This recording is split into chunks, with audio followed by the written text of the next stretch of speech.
observasi ini berlaku terus sekalipun kekuasaan itu dalam kondisi didistribusi di tataran domestik dan probabilitas untuk bekerja sama atau syarat-syaratnya berubah. Dimensi perubahan yang penting adalah adanya ekologi media global yang muncul akibat menyatunya difusi informasi dan teknologi komunikasi, ditambah adanya cara-cara baru untuk mendapatkan informasi yang bisa menembus wilayah yang tadinya tertutup. Memang untuk membangun otoritas negara yang koheren, lestari, dan absah sudah menjadi hal yang penuh tantangan. Coley menegaskan bahwa secara umum pemahaman yang wujud mirip dengan pandangan Samuel Huntington dalam karyanya Political Order bahwa ketertiban sosial bisa terwujud jika diletakkan di atas dasar kekuatan sosial. Kondisi geopolitik di kawasan Indo-Pasifik itu bagaimana? Tatanan global di paruh kedua abad ke-20 dan di paruh pertama abad ke-21 merupakan hasil dari kehancuran yang diakibatkan oleh Perang Dunia Kedua. Dalam perjalanan sejarahnya, tatanan global ini terdiri atas dua tatanan yang berlangsung secara paralel. Yang pertama berawal dari masa Perang Dingin antara Amerika Serikat dan Uni Soviet. Pada dasarnya ada perimbangan kasar dari kekuatan militer di Eropa dan Asia dengan didukung oleh penggentaran oleh senjata nuklir. Tatanan pasca Perang Dunia Kedua, yang kedua adalah tatanan liberal atau liberal order yang berjalan bersamaan dengan tatanan Perang Dingin. Kini kedua tatanan tersebut telah melemah. Tatanan dunia kini berjuang untuk mengatasi masalah pergeseran kekuasaan atau power shift. Bangkitnya Cina, munculnya beberapa kekuatan menengah atau medium power yang menolak aspek-aspek penting dari tatanan yang ada. Dan munculnya aktor-aktor non-negara yang bisa menjadi tantangan berat tatanan dalam dan antara negara.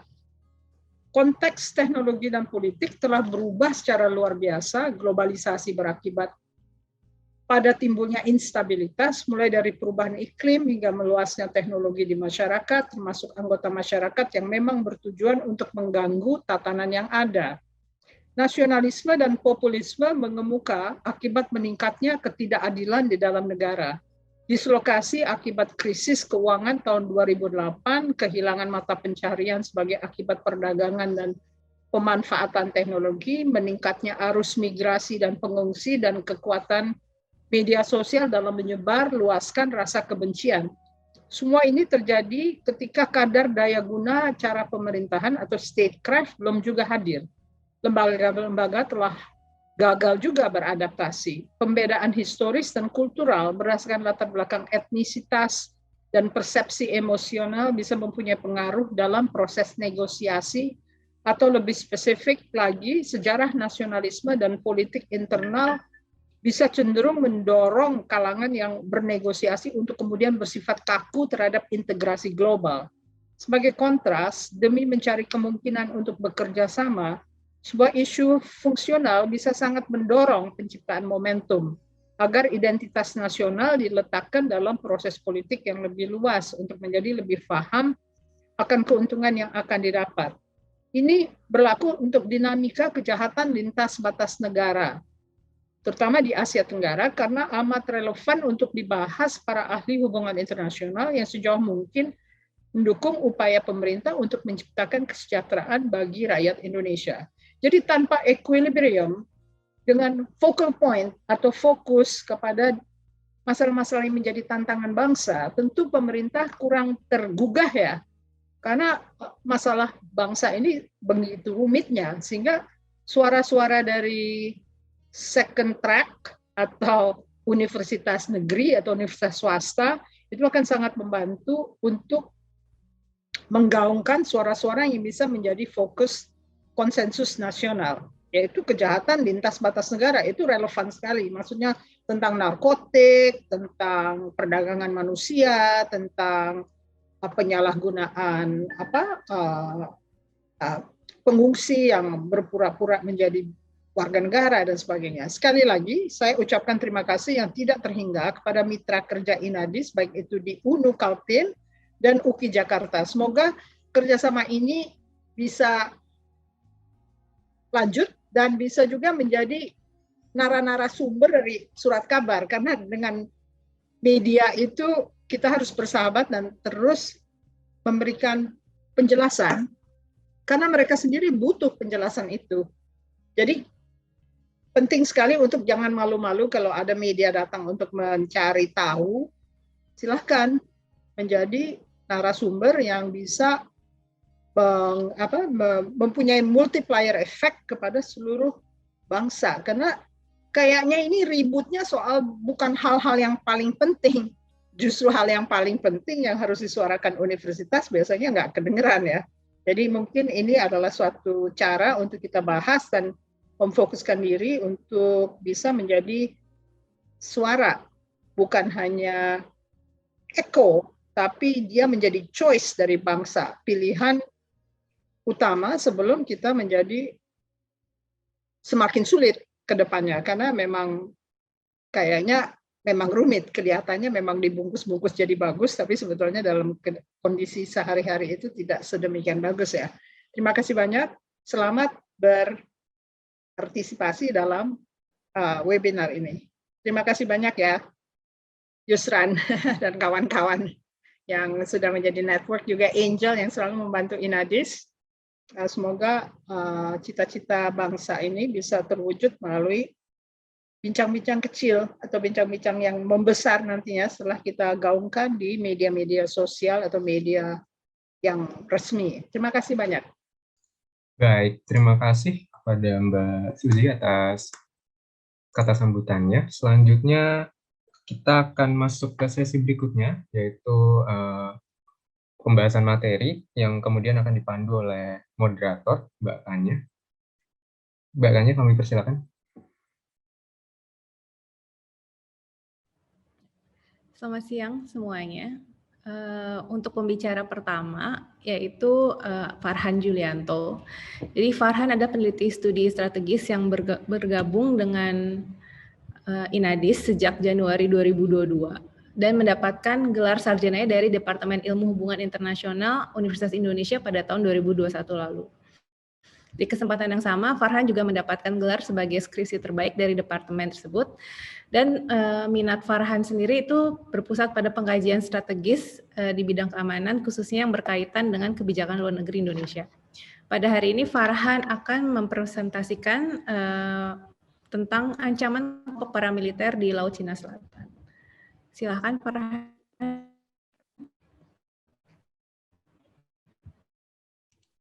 Ya, terima kasih Kanya. Mungkin bisa ditampilkan dulu slide-nya, panitia.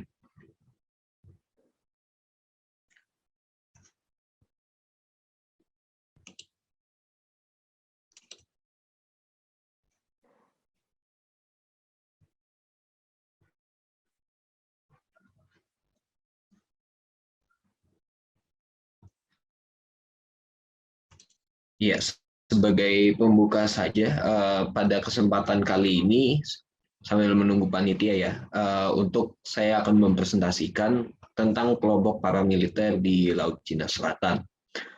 Kenapa saya sebut ini sebagai kelompok gitu, kelompok paramiliter dan bukan pasukan paramiliter, karena jika kita lihat nanti di presentasi saya bahwa sebenarnya paramiliter yang ada di Laut Cina Selatan itu tidak memiliki sebuah struktur yang benar-benar jelas seperti itu. Jadi strukturnya cenderung lebih ke kolektif nelayan-nelayan dari kelompok Tiongkok, dan mereka memang bergeraknya secara berkelompok, tapi tidak serta-merta dijalankan melalui pasukan-pasukan yang terkoordinasi seperti itu. Ke politik luar negeri itu dimulai pada tahun 1992 lebih tepatnya. Akan tetapi kalau dalam dokumen-dokumen dalam negeri itu sudah dimulai jauh lebih awal daripada itu.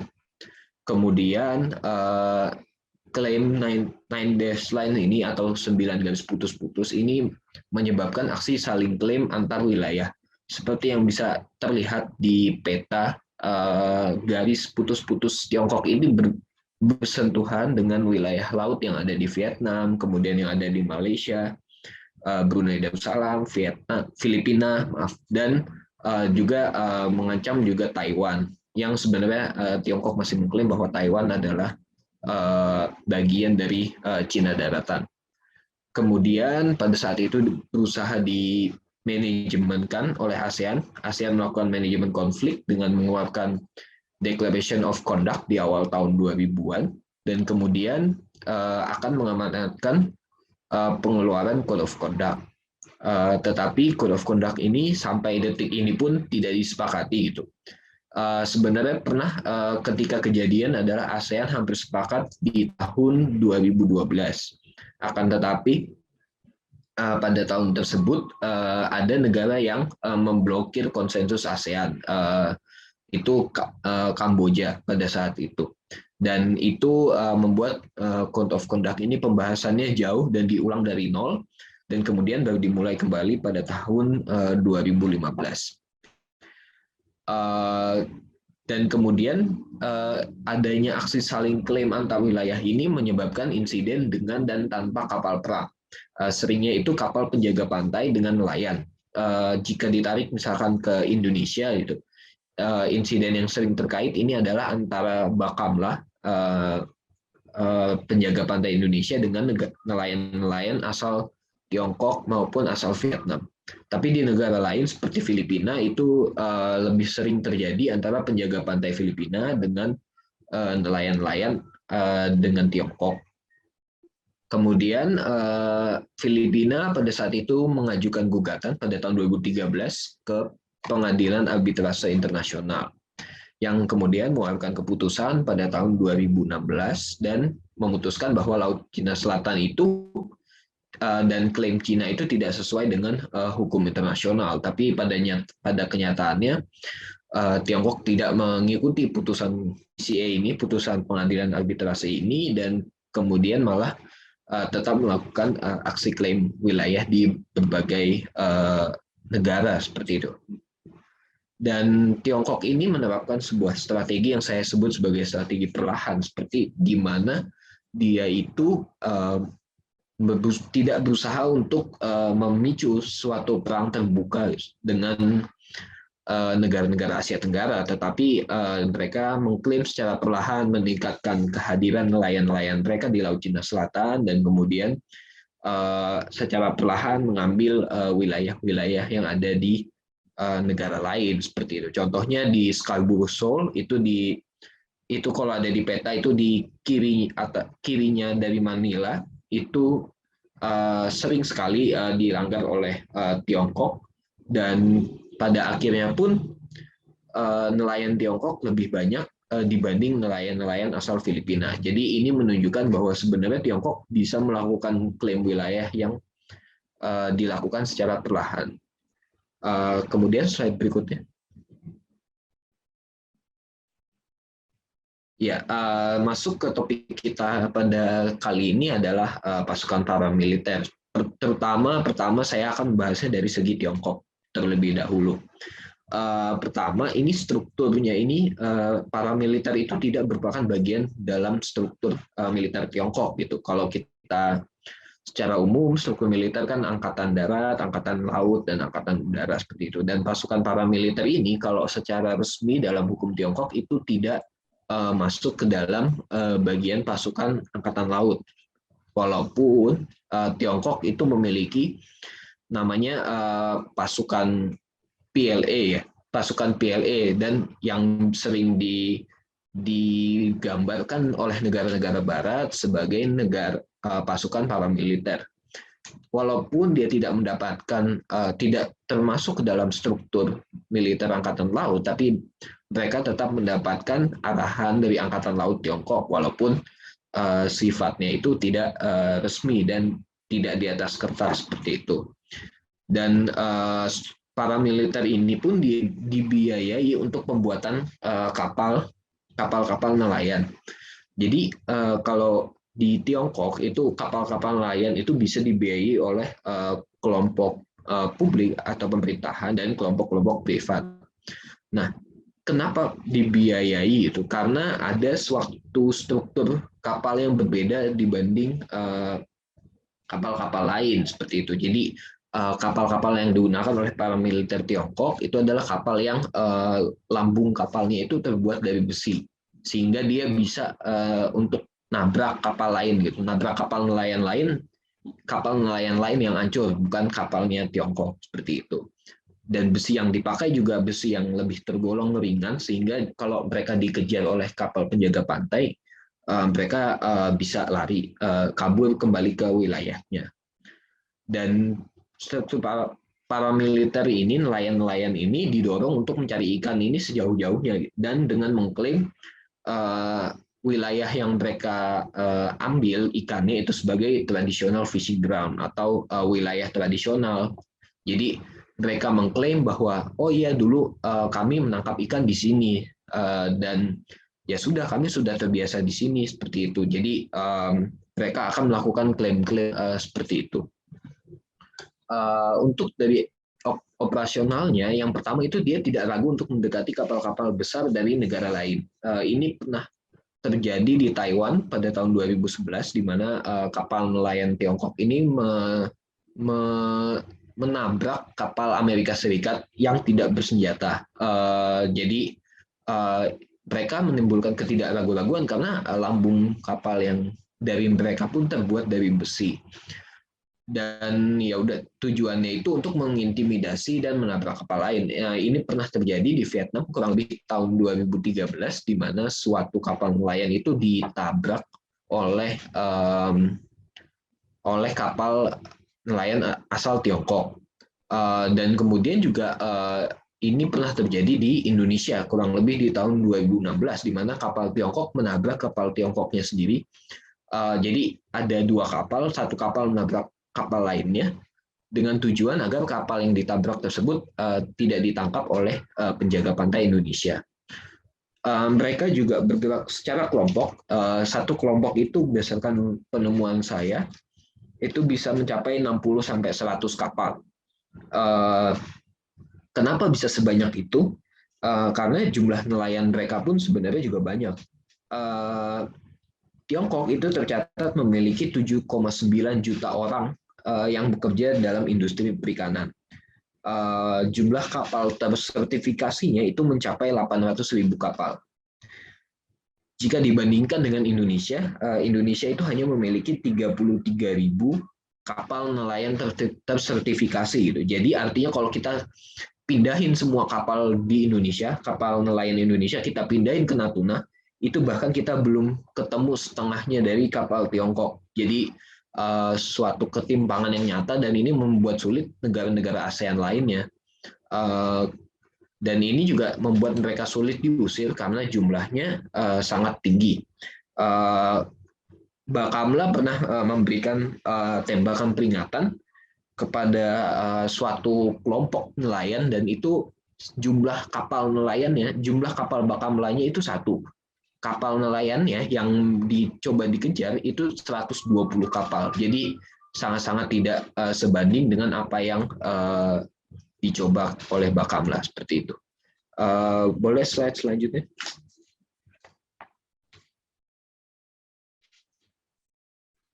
Ya, Tiongkok ini menggunakan pasukan militer, pasukan paramiliter, karena dia ini melihatnya sebagai cara-cara non-tradisional. Ini adalah pilihan strategis dari Tiongkok supaya tidak memicu peperangan terbuka dengan negara lain. Jadi ini juga dalam tanda kutip Tiongkok memanfaatkan hukum laut internasional atau UNCLOS. Jadi dalam UNCLOS itu kapal-kapal nelayan atau kapal-kapal seperti yang kita lihat di gambar, di kapal yang kanan atas itu tidak termasuk dalam kapal perang. Jadi mereka itu sebenarnya kalau dalam hukum internasional, mereka itu tidak bisa diserang oleh negara lain gitu. Jadi misalkan ada kapal milisi Tiongkok yang ingin masuk ke Laut Natuna, dan di Indonesia itu nggak boleh menyerang kapal tersebut karena itu kapal nelayan, bukan kapal sipil dan bukan bagian dari militer seperti itu. Dan dengan pemanfaatan hukum laut tersebut, Tiongkok secara tidak langsung mengendalikan narasi atas apa yang terjadi di lautan. Misalnya kalau kapal mereka ditembak oleh negara-negara ASEAN tentu mereka akan mengklaim bahwa itu kapal sipil, ngapain diserang gitu. Tapi jika pun tidak diserang, maka akan menyebabkan dilema bagi negara-negara ASEAN, terutama yang claimant state, bahwa oh ada pencurian sumber daya alam oleh kapal-kapal yang tidak bisa saya serang, seperti itu. Dan dengan ini sebenarnya Tiongkok ini menerapkan yang namanya sering disebut sebagai strategi kubis atau KB strategi. Jadi kalau kita lihat kubis itu kan berlapis-lapis ya, kulitnya luar, terus ada lapis kedua, lapis ketiga. Jadi inilah strategi Tiongkok untuk mengklaim suatu wilayah, yaitu dengan berbagai lapisan kekuatan. Jadi ada kekuatan militer dan ada kekuatan non militer, ada nelayan. Jadi ada suatu lapisan yang membuat sulit negara-negara ASEAN seperti itu. Dan ini juga sangat terkait dengan apa yang diprediksikan sebenarnya oleh ilmuwan-ilmuwan Barat dan Vietnam terutama, yang melihat bahwa sebenarnya kondisi di Laut Cina Selatan itu tidak akan perang terbuka dengan cepat, tapi prediksinya adalah perangnya akan berlarut-larut atau protracted war. Bahkan beberapa akademisi menyebutkan bahwa klaim Cina itu, klaim Tiongkok baru akan terlihat di tahun 2035. Jadi memang mereka melakukannya secara perlahan seperti itu. Boleh next? Ya, respons ASEAN. Jadi saya memberikan sebuah skenario ya. Ada dua skenario di mana sebenarnya ASEAN itu serba salah untuk merespon hal ini gitu. Misalkan jika ada kapal nelayan Tiongkok yang misalkan mengancam kapal nelayan negara ASEAN dan penjaga pantai ASEAN menangkap dan menyita kapal tersebut, Tiongkok akan mengajukan nota protes dan menyatakan bahwa nelayan-nelayan tersebut menangkap ikan di perairan tradisional seperti itu. Dan ini pernah terjadi tentu di Indonesia juga, di mana mereka masuk bahkan sampai ke laut di dekat Aceh kalau tidak salah. Dan ketika pada saat itu Bu Susi menenggelamkan kapalnya, Tiongkok mengajukan nota protes yang cukup, akhirnya pada kenyataannya cukup keras nota tersebut. Kemudian yang kedua, jikapun kapal militer ASEAN itu menembak kapal-kapal milisi Tiongkok, itu juga akan direspon oleh Tiongkok bahwa oh ini negara ASEAN menyerang kapal sipil gitu, bukan kapal militer, dan ini bisa berujung pada eskalasi konflik yang jauh lebih buruk dibanding tidak diserang seperti itu. Dan ini menyebabkan dilema tersendiri bagi ASEAN karena responsnya jadi terbatas. Boleh next? Ya, untuk respons ASEAN sendiri ini adalah syarat-syaratnya tentu sangat sulit. Yang pertama, mereka tidak bisa merespons secara militer. Ini karena bisa menyebabkan eskalasi militer baik dalam jangka pendek maupun jangka panjang. Jikapun kita misalkan menembak kapal milisi Tiongkok, bisa jadi Tiongkok membalas gitu dan bisa menyebabkan eskalasi yang tidak berujung.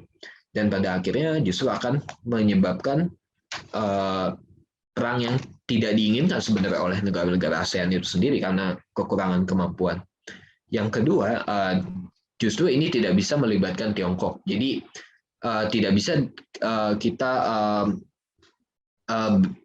menyatakan konsesi dengan Tiongkok bahwa oh jangan kirim pasukan milisi ke perairan kita gitu, karena selama ini belum berhasil gitu. Bahkan ASEAN dan Tiongkok belum sepakat untuk Code of Conduct, dan ini di luar pembahasan Code of Conduct yang sedang dibahas sekarang seperti itu. Jadi ini akan lebih sulit. Yang ketiga, tidak bisa menggunakan argumen hukum internasional di mana negara tidak bisa dituntut atas aksi aktor-aktor non-negara. Jadi jika ada kapal milisi Tiongkok yang misalkan kemudian menabrak kapal Filipina gitu, tidak bisa diartikan bahwa oh iya Tiongkok menyerang Filipina. Nah, itu sebuah pengertian yang salah secara hukum internasional.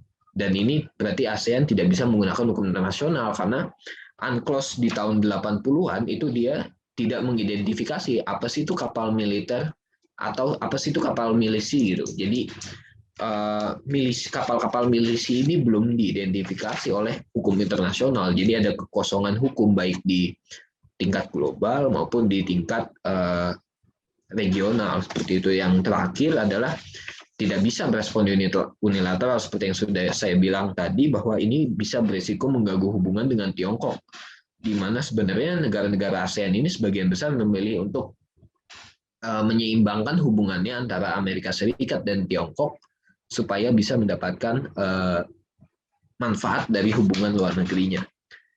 Dan dengan demikian rekomendasi kebijakan saya adalah, boleh next slide.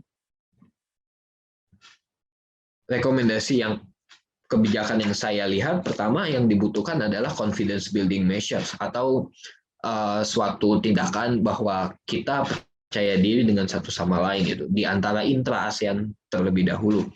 Jika kita lihat bahwa sebenarnya di dalam intra-ASEAN-nya pun negara-negara masih belum sepakat gitu. Jadi ada pengertian yang berbeda antara Vietnam misalkan dengan Indonesia, kemudian Vietnam dengan Filipina, bahkan Indonesia dan Malaysia sempat terlibat untuk di pulau yang ada di Kalimantan itu, Pulau Ambalat kalau tidak salah.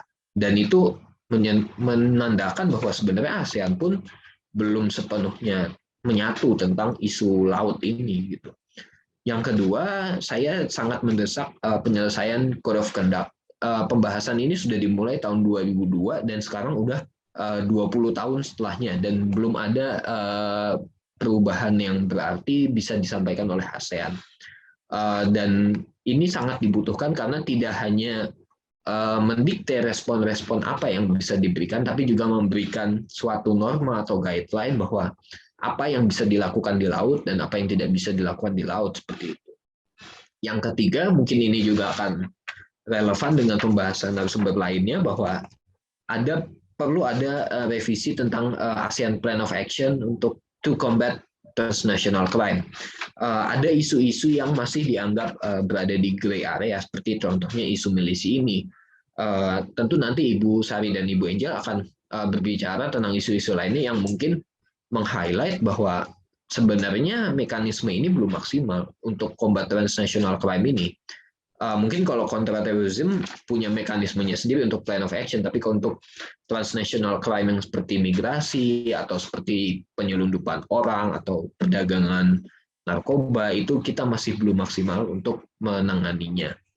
Dan yang terakhir adalah peningkatan kehadiran atau presence di Laut Cina Selatan. Selama ini ya kita tahulah bahwa Indonesia misalkan tidak memiliki kemampuan yang memadai untuk mengadakan patroli terus-menerus di Laut Natuna Utara gitu. Dan ini tidak hanya Indonesia, sebenarnya negara lain juga seperti itu.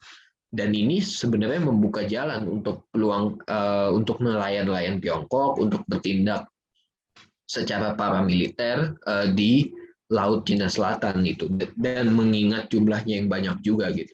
Jadi menurut saya bahwa harus ada kehadiran baik dari penjaga pantai, militer, dan juga nelayan dari negara-negara ASEAN itu sendiri gitu. Sehingga setidaknya untuk memberikan suatu efek gentar kepada Tiongkok bahwa oh kami hadir di laut ini, seperti itu. Dan ini walaupun bisa berujung pada eskalasi, jika di manage dengan baik, bahwa sebenarnya ini bisa untuk mewujudkan efek deterrent itu kepada Tiongkok. Boleh next? Ya, secara kesimpulan bahwa sebenarnya saya menganggap bahwa isu ini masih terlalu rumit untuk ditangani oleh ASEAN secara umum, karena memang belum ada mekanisme yang bisa menangani hal tersebut. Dan selama tidak ada mekanisme ini justru lebih membahayakan, karena negara-negara ini bisa merespons secara unilateral, dan respons unilateral seringkalinya dalam hubungan internasional itu dapat berpotensi menimbulkan insiden yang lebih buruk. Hampir semua perang di dunia yang saya pelajari bahwa ini dimulai dari insiden-insiden secara unilateral, dan dalam konteks ASEAN unilateralisme yang memang harus dikebelakangkan seperti itu, karena pernah terjadi perang-perang di Asia Tenggara yang memang tercipta karena aksi-aksi unilateral. Sekian dari saya, kurang lebihnya mohon maaf. Saya kembalikan lagi kepada Kanya. Ya, terima kasih Farhan atas presentasinya.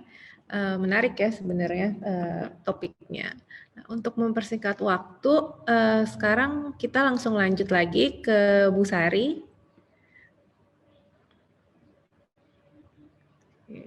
Bu Sari, sebentar. Oke, Bu Sari ini adalah pengajar di Prodi Hubungan Internasional dari UNU Kaltim. Beliau menyelesaikan pendidikan S1 HI di Universitas Mula Warman dan melanjutkan pendidikan di Universitas Gajah Mada, Yogyakarta. Isu-isu yang beliau dalami adalah human security, isu-isu keamanan regional di Asia Timur dan Asia Tenggara. Hari ini Bu Sari akan mempresentasikan topik kerjasama trilateral Indonesia, Malaysia, dan Filipina dalam keamanan laut, dan diangkat dari kasus perompakan kapal batubara di Indonesia. Untuk tempatnya dipersilahkan Bu Sari. Assalamualaikum warahmatullahi wabarakatuh. Selamat siang semuanya. Apakah terdengar? Terdengar. Ya, terdengar. Perkenalkan, nama saya Sari. Saya dari UNU Kaltim. Di sini saya mencoba mengajak satu isu untuk didiskusikan di webinar hari ini tentang kerjasama trilateral Indonesia, Malaysia, Filipina, dan dalam keamanan laut. Mengambil tolak khususnya pada kasus perompakan kapal batu bara Indonesia.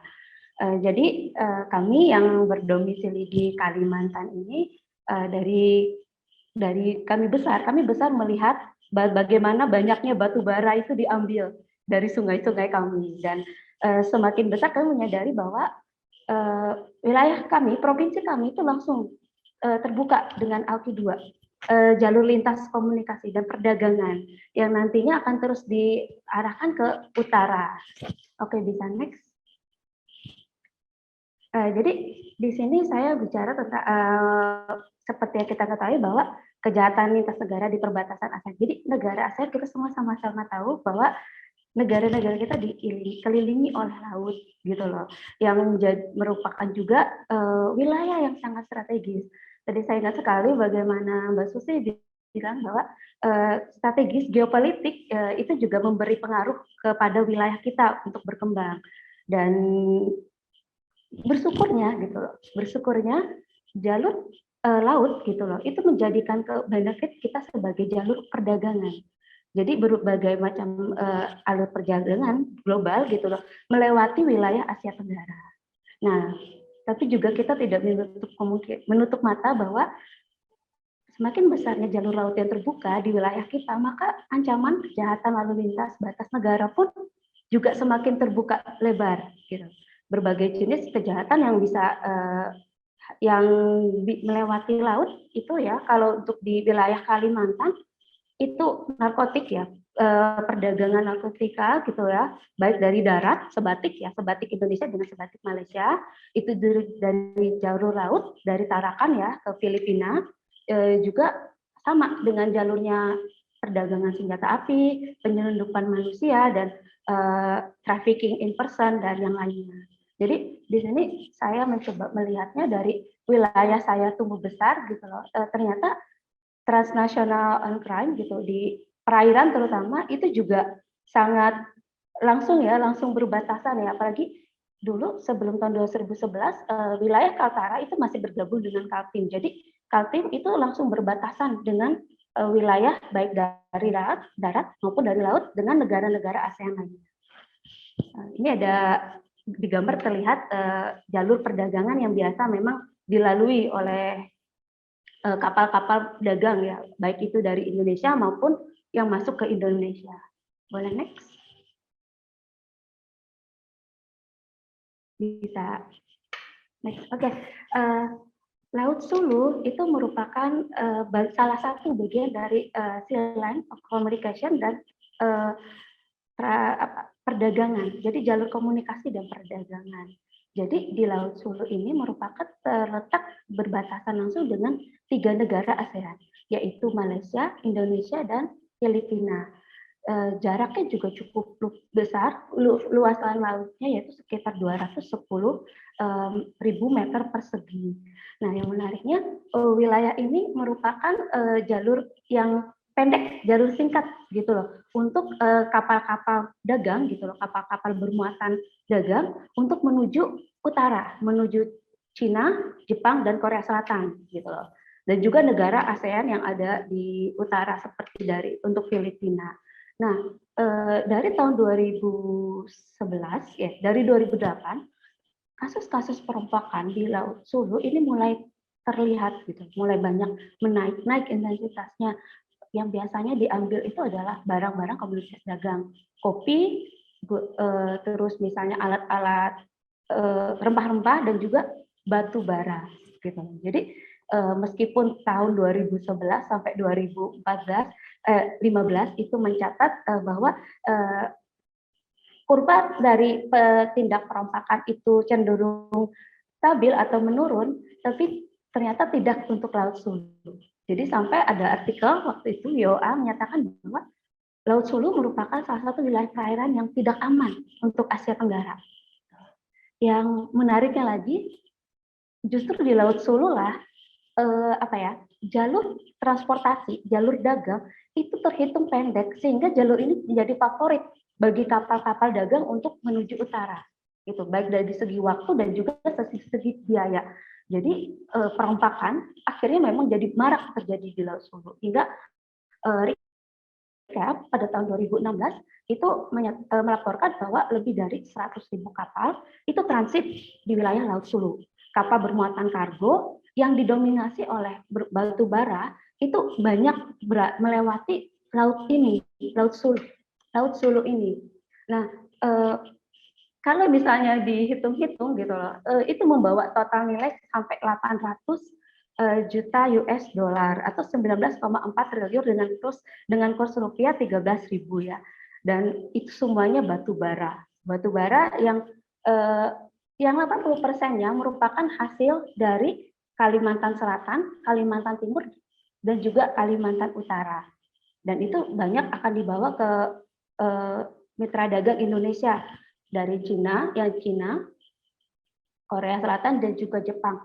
Tapi 70%-nya itu akan dibawa ke Filipina. Karena Filipina merupakan importer terbesar batu bara dari Indonesia di Asia Tenggara. Nah, pada awal kasus perompakan untuk batu bara ini terjadi di sekitar Maret 2016 gitu loh. Pada saat itu ada salah satu kapal bermuatan batu bara dengan berawakan 13 ABK itu kemudian menjadi korban perompakan yang pada saat itu pelakunya adalah kelompok Abu Sayyaf. Gitu. Jadi ada penyanderaan juga di dalamnya dan pada saat itu pemerintah Indonesia termasuk Wakil Presiden Yusuf Kala itu mengancam Filipina untuk segera bertindak melepaskan sandra-sandra dan juga awak-awak yang disandra oleh Abu Sayyaf. Meskipun ancaman itu akhirnya menjadi kenyataan, Indonesia sempat menghentikan ekspor batu baranya ke Filipina. Sehingga juga pada tahun yang sama di bulan Mei, Indonesia mendorongkan agar Malaysia dan Filipina untuk melakukan kerjasama terkait Laut Sulu yang didengar semakin banyak tidak hanya batu bara saja, tapi juga komoditas dagang yang lainnya. Oke, next. Saya mencoba bicarakan fakta gitu tentang Laut Sulu dan komoditas batu bara di dalamnya. Jadi wilayah terjadinya perompakan kapal batu bara ini di Laut Sulu itu adalah wilayah utama, jalur utama menuju Cina, Jepang, dan Korea Selatan. Seperti yang saya katakan tadi, jalur ini sangat favorit karena jarak tempuh yang pendek, sehingga secara perhitungan bisnis itu akan lebih menguntungkan dan menghemat biaya. Nah, tapi keberadaan kelompok teror Abu Sayyaf di Filipina ini kemudian menjadikan isu tersendiri ya. Sebetulnya kelompok Abu Sayyaf ini sudah banyak melakukan perompakan atau pembajakan kapal-kapal dagang di kawasan tersebut, Kepulauan Sulu tersebut. Akan tetapi memang pada saat itu dimulai dari tahun 2004, itu intensitasnya itu mulai dari yang kecil-kecil gitu loh. Awalnya hanya mengambil barang gitu loh. Saya ingat sekali tadi di awal membuka acara Mbak Susi bilang semua karena faktor ekonomi. Jadi ada dua faktor yang kemudian menjadikan perompakan ini semakin banyak terjadi di Laut Sulu. Yang pertama adalah letaknya yang strategis. yang tadi saya katakan jarak tempuh pendek, terus merupakan jalur komunikasi, jalur perdagangan. Terus yang kedua yang masalah ekonomi. Semua kapal kargo bermuatan dagang itu lewat Laut Sulu, dan itu menarik. Kelompok Abu Sayyaf untuk masalah perompakan batu bara itu kemudian melihat ini sebagai satu jalan untuk mendapatkan pembiayaan pergerakan kelompok radikal mereka. Jadi mereka akan melakukan penyanderaan, terus meminta tebusan kepada negara asal korban, dan itu marak berlaku sekali dari tahun 2016 sampai 2018 gitu. Dan itu semuanya terjadi di Laut Sulu. Tadi dikatakan bahwa Indonesia sempat menghentikan pengiriman ekspor batu bara ke Filipina pada April 2016 dan juga tahun 2018. Nah, tetapi ini ternyata mengganggu hubungan kedua negara, terutama dalam bidang perdagangan, gitu. Karena jalur ini, gitu, karena batu bara itu komoditas utama Indonesia yang akan diekspor ke negara selain Filipina juga, gitu. Sehingga devisa negara yang kemudian masuk dari tidak beroperasinya kapal batu bara ataupun kapal batu bara yang sempat dibajak, gitu, itu sangat besar. Gitu. Dan ini jelas merugikan, sehingga pemerintah mendorong, gitu loh, selain ASEAN untuk ketiga negara ini membuat sebuah perjanjian, kesepakatan bersama untuk menanggulangi perompakan di Laut Sulu. Maybe next. Nah, kembali ke wilayah aku dulu sebelum perjanjian itu, fakta lainnya bahwa sektor energi merupakan pemasukan terbesar untuk 3 provinsi, Kalimantan Selatan, Kalimantan Timur, dan Kalimantan Utara. Jadi sebagai wilayah titik produksi, titik lepas pelabuhan, jalur perdagangan, jaminan keamanan terhadap jalur batu bara itu sangat dibutuhkan. Ini kita lihat kan dari Laut Sulu ya, tapi dalam beberapa tahun terakhir, 5 tahun terakhir, ini juga ada perompak-perompak atau bajak laut kecil yang menggunakan tugboat yang kecil-kecil dan dipersenjatai oleh senjata api, itu juga mencoba merompak batu bara, gitu. Mengambil batu bara di jalur batu bara, jalur perdagangan, gitu. Meskipun kecil-kecil, tapi dengan intensitas yang sering itu juga menjadi pertanyaan menjadi keraguan-raguan, gitu, untuk produsen batu bara yang terutama yang ada di Kalimantan Timur, gitu loh, untuk menjual batu bara ke utara, gitu loh, sehingga pemerintah kembali dipertanyakan. Saat itu saya ingat sekali tahun 2019-2018 itu marak sekali perompak kecil-kecilan, gitu, dengan tugboat kecil biasa itu merompak batu bara, gitu loh, dengan alasan ekonomi. Beberapa yang tertangkap itu nada alasannya alasan ekonomi. Jadi batu bara ini kemudian sebelum diberangkatkan ke luar negeri, gitu loh, mereka akan mengambil dulu, meskipun kecil tetap mengganggu. Apalagi yang di Laut Sulu satu muatan besar, gitu, sekitar berton-ton, gitu. Nah, sehingga kerjasama antara Indonesia, Malaysia, dan Filipina tetap dibutuhkan untuk memastikan kawasan jalur perdagangan laut tersebut aman. Terutama kalau untuk 3 provinsi ini itu terkait dengan perdagangan batu bara. Sempat terjadi kenaikan harga batu bara dan sempat beroperasi beberapa tambang batu bara di Kalimantan Timur. Ya salah satunya juga terkait karena isu keamanan jalur batu bara, jalur perdagangan kapal batu bara. Nah, oke, next. Nah, ini gambaran hari-hari ya. Kalau kami lihat kalau dari rumah saya jalan ke kompleks, ini yang terlihat setiap hari. Panas, hujan, dari pagi kami melihat ini. Gitu. Jadi ketika tamu-tamu atau kawan-kawan yang datang dari luar daerah, terutama dari pusat, mereka sampai ada dari jendela hotel itu sangat terlihat jelas, gitu loh. Inilah yang setiap hari melewati Sungai Mahakam yang nanti akan mengarah pada Laut Aki 2, gitu, yang akan menuju ke Laut Sulu. Jadi kapal-kapal besar dari Kalimantan Selatan pun dengan muatan batu bara atau yang dari Jawa yang menuju Filipina itu pasti akan singgah di daerah kami. Dan inilah yang kemudian ya banyak sekali. Dari lihat gambar ini aja kita sudah melihat bukan hanya masalah keamanan, masalah yang lainnya pun akan menyusul hanya dengan satu gambar ini saja. Oke, yang next.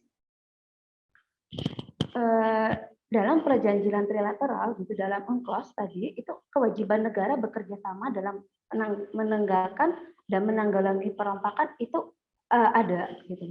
Dari pasal 100 sampai pasal 101 sampai kalau nggak salah 103 itu semua bersenada menyebutkan tentang bagaimana melakukan aksi penanggulangan terhadap maritime piracy. Nah, pada tahun 2016 kesepakatan 3 negara itu tertuang dalam perjanjian trilateral cooperative arrangement atau TCA. Ada empat hal yang dikemukakan yang menjadi fokus dalam kerjasama ini adalah mengenai komunikasi, the Maritime Command Center, komunikasi antara 3 negara, terus Sand Line Corridor di kawasan Sulu atau latihan militer dan patroli bersama, lalu peningkatan kegiatan intelijen itu sangat dibutuhkan untuk TCA dan peningkatan komitmen. Jadi hingga Maret, kalau tidak salah Maret tahun ini, Prabowo bersama Menteri Pertahanan Malaysia dan Filipina itu kemudian memperkuat komitmen dari TCA ini, terutama untuk untuk meningkatkan kinerja atau komunikasi atau memaksimalkan daya untuk mengamankan Laut Sulu. Next. Nah, kalau dari ASEAN sendiri ya memang tetap umum ya, sangat umum seperti pembentukan ASEAN Maritime Forum, AMF, yang hampir sama bahwa dari TCM merupakan jatuhan dari AMF dan ARF ya, tapi terkait memang dikhususkan untuk di Laut Sulu. Sementara ASEAN juga memiliki forum, mekanisme dan juga konvensi perjanjian lainnya yang terkait tentang penanggulangan kejahatan lintas batas yang baik itu di darat maupun di laut. Nah, permasalahannya saya lagi-lagi nih kalau Mas Farhan tadi tentang kesepakatan dari ASEAN gitu loh, tentang bagaimana sih bilangin apakah selalu biasanya ya tulisan akan implementasi atau efektivitas itu akan selalu menjadi pertanyaan dari forum-forum yang ada di dalam ASEAN ketika terkait dengan entah itu keamanan maritim ataupun kejahatan transnasional lainnya di Asia Tenggara. Tapi sini kita juga perlu mengingat gitu, kapasitas kita sebagai ASEAN gitu loh. Banyak sekali, saya sepakat sekali kalau dikatakan tadi tentang bagaimana peningkatan komitmen itu sangat berhasil dengan persamaan, penyatuan perspektif tentang keamanan itu sendiri. Sebab untuk TCA sendiri pada awal dari 2016 sampai 2018 itu antara Indonesia dan Filipina itu masih mengalami perdiskusi yang alot mengenai keamanan di Laut Sulu. Ini siapa yang bertanggung jawab? Indonesia akan mengatakan bahwa Laut Sulu itu di luar kinerja dari Bakamla dan TNI. Itu udah masuk Filipina dan Malaysia. Tapi dari sisi lain Filipina akan mengatakan bahwa ya, tapi itu kan masih masuk zona ekonomi, jalur komunikasi sudah saat komposisi tentang tanggung jawab itu harus sama. Kapasitas building, terus CBM tadi, trust itu memang perlu ditingkatkan gitu loh untuk agar semua forum yang ada di bawah ASEAN, semua kesepakatan, mekanisme itu bisa berjalan sesuai dengan apa yang ditujukan. Sampai hari ini di kami yang di Kalimantan gitu loh, terutama terkait batu bara gitu loh, ya masih mutar-mutar di bicara hal yang sama, meskipun di Tarakan sudah ada base sendiri tentang keamanan itu, tidak batu bara saja ya yang di Tarakan itu, tapi tetap saja gitu loh, ada sesuatu yang nggak bisa kita pegang langsung gitu loh dari ASEAN ini terkait masalah apalagi kelompok sejenis Abu Sayyaf ya, itu butuh namanya juga transnasional crime gitu loh. Jadi kita tidak bisa menuding hanya pada satu negara atau dua negara saja yang harus bertanggung jawab, tapi secara keseluruhan. Oke, yang terakhir, next. Nah, saya tidak bisa menyimpulkan banyak, tapi jelas tantangan itu besarnya kembali ke internal ASEAN dulu. Peningkatan komitmen dalam menjaga keamanan laut. Sangat sepakat dengan apa yang disampaikan oleh Mas Farhan tadi, ketika persepsi masih belum sama gitu loh, itu akan banyak sekali keraguan-raguan di dalamnya. Sama TCA juga gitu loh. Meskipun patroli bersama dilakukan, meskipun peningkatan komunikasi dilakukan, titik celah dari perampakan gitu loh untuk komoditas dagang itu masih terjadi di Laut Sulu. Sehingga tidak adil juga mengatakan implementasi atau itu tidak efektif, tidak bisa juga gitu loh, karena kita sendiri masih belum sepakat tentang banyak hal. Gitu loh. Terutama yang berkaitan dengan perbatasan laut ya. Kita bicara tentang sesuatu air yang banyak gitu loh. Untuk menandakan daerah patroli sendiri juga masih ragu-ragu. Terus yang kedua, peningkatan tindak kejahatan lintas batas. Dalam sini yang meningkat adalah jenisnya. Sepakat juga dengan Ibu Mbak Susi tadi dikatakan bahwa globalisasi itu juga memang memberikan banyak pembaharuan, terutama dalam disiplin yang kita bawa hari ini gitu. Tapi itu tidak berbanding juga bahwa jenis kejahatan pun juga muncul beragam di sini. Kayak Abu Sayyaf tadi yang awalnya hanya kelompok radikal sampai 2019 kita nyatakan itu bagian dari terorisme global. Jadi tantangan kedepannya itu mungkin bisa lebih menguatkan pada komitmen bersama, perspektif yang sama, dan juga kita harus waspada dengan bentuk kejahatan yang semakin banyak. Di akhir mungkin saya mengatakan bahwa seperti yang kalimat pembuka saya, bahwa negara ASEAN, 9 negara ASEAN itu bersentuhan langsung dengan laut. Perbatasan perairan gitu loh, sangat terbuka lebar untuk kemudian menjaga garis pantai per kilometer itu masih sangat sulit untuk kita lakukan, sehingga kerjasama adalah pilihan yang paling tepat gitu loh untuk saling menjaga, saling mengawasi wilayah Asia Tenggara. Mungkin itu saja dari saya.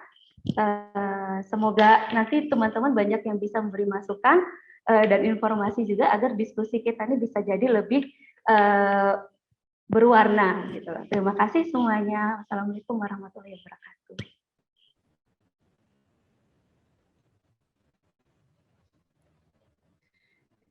Terima kasih Bu Sari atas presentasinya. Ini juga menarik dan lumayan menyambung ya dengan yang tadi presentasi dari Farhan.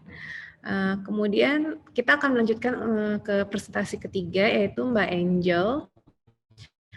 Tapi sebelumnya saya mau mengingat, jadi kalau misalnya ada pertanyaan atau apa bisa langsung ditulis di chat, nanti akan saya baca satu-satu dan kita bahas. Kalau gitu sekarang boleh langsung ke Mbak Angel. Ya, langsung ya Mbak Kanya. Oke. Iya bentar, aku perkenalin dulu Mbak Angel. Jadi Mbak Angel ini adalah Director dari Center for Security and Foreign Affairs dan juga Associate Professor at International Relations Program di UKI ya, Universitas Kristen Indonesia. Mbak Angel menyelesaikan pendidikan S1 di UKI jurusan HI, kemudian mendapatkan gelar MC di International Relations dari UI, MS Strategic and Security Studies dari University Singapura, dan yang terakhir PhD International Relations dari University Sains Malaysia. Mbak sudah banyak mempublikasikan beberapa karya dan penelitian, mendapatkan penghargaan seperti 21 Christian Leaders 2018 selected by Narwastu Magazine and Top 10 Outstanding Lecturers at LL Dikti Regeri. Dan Mbak Angel ini spesialisasinya adalah di Maritime Security dan Terrorism. Pada hari ini Mbak Angel akan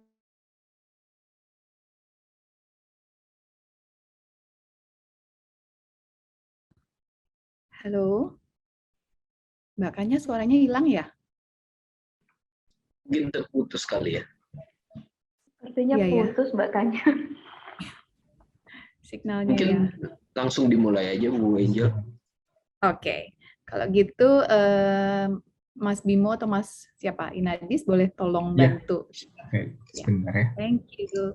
Ya, pertama-tama saya ucapkan terima kasih buat Mbak Susi dan teman-teman Inadis, Mas Farhan, Mas Dari yang sudah mengizinkan saya untuk berbagi ilmu atau berbagi pengetahuan dan kita sama-sama belajar dari sini, gitu ya. Dan buat teman-teman, buat adik-adik mahasiswa, selamat siang dan juga narasumber yang lain, ada Ibu Sari tadi ya dan Mas Farhan, terima kasih sudah memberi gambaran tentang ancaman atau kejahatan transnasional belakangan ini yang terjadi di kawasan Asia Tenggara. Tadinya saya sempat mau membahas tentang terorisme gitu ya, tapi saya pikir saya akan mencoba mengkaitkan sedikitlah terorisme di bagian ini. Cuma saya mau sharing hasil penelitian kami yang terakhir ya dari CESFAS. Ada Mas Dari juga ikut membantu dalam penelitian ini gitu ya, tentang Islamofobia dan bagaimana Islamofobia ini saat ini menjadi ancaman yang kita nggak bisa lagi main-main atau setengah hati gitu menanganinya karena korbannya banyak sekali ya, terutama terhadap keamanan insani atau human security ya, di Asia Tenggara. Walaupun nanti saya akan sedikit menjelaskan juga di kawasan Indo-Pasifik. Jadi nggak hanya melihat di Asia Tenggara, tapi nanti saya akan lihat juga India dan Korea Selatan. Next slide. Nah, ini yang nanti kita akan bahas. Oke, boleh langsung masuk sini aja. Apa sih Islam?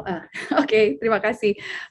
Ya, ini nanti saya akan bahas tentang apa sih Islamofobia itu dan kenapa Islamofobia ini terjadi.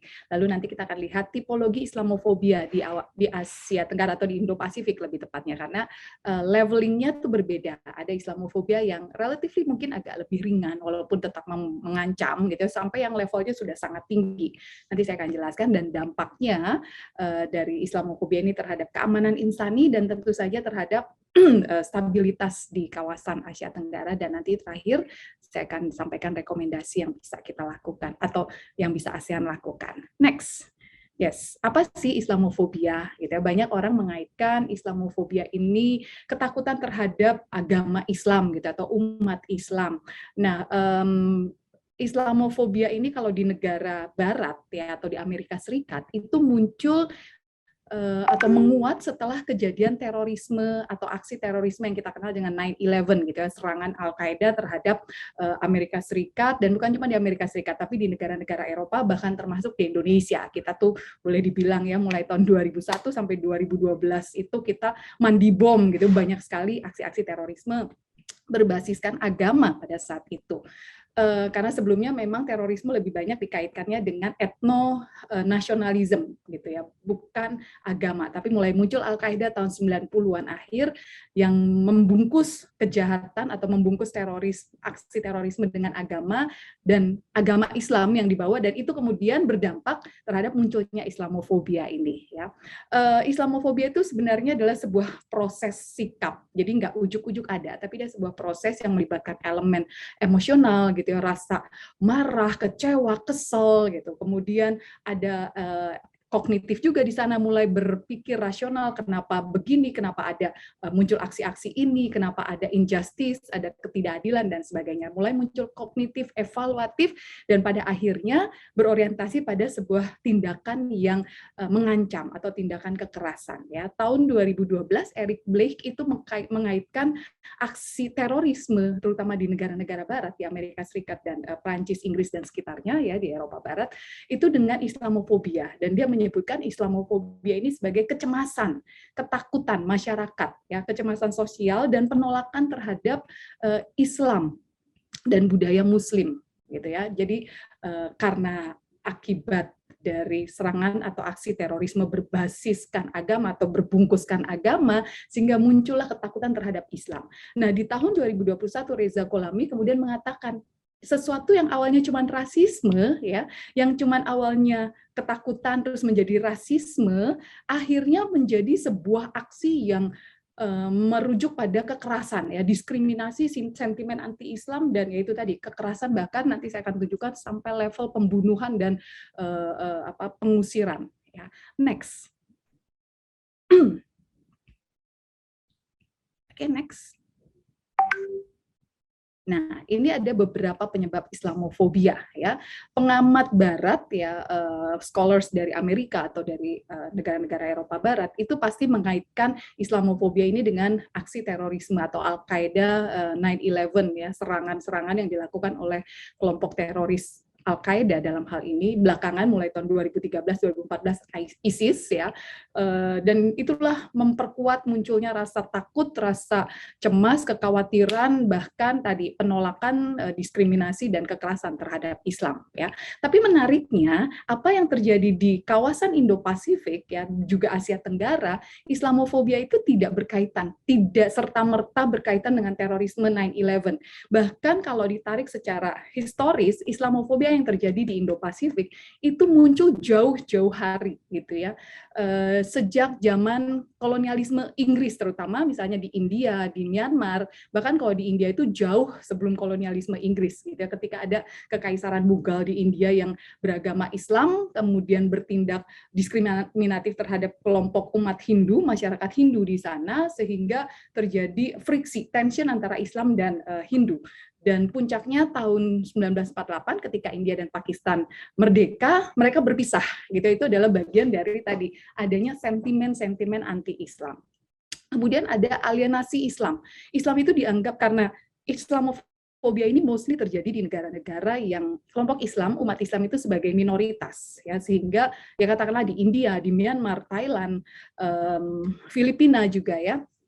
Nah, karena dianggap minoritas dan dianggap berbeda dari kelompok masyarakat yang mayoritas, Islam dianggap sesuatu yang asing, dianggap berbeda dari masyarakat. Bahkan di Thailand lebih parah lagi, Islam itu atau masyarakat Islam itu dianggap bukan bagian dari kelompok masyarakat di Thailand. Ya, dan mostly memang di Thailand atau Myanmar muncul kekuatan atau Buddha nasionalisme. Jadi bagaimana identitas Buddha itu mulai dijadikan sebagai identitas nasional. Disitulah kemudian kelompok-kelompok Islam merasa bahwa kok kami dipinggirkan, kok kami dibedakan gitu ya.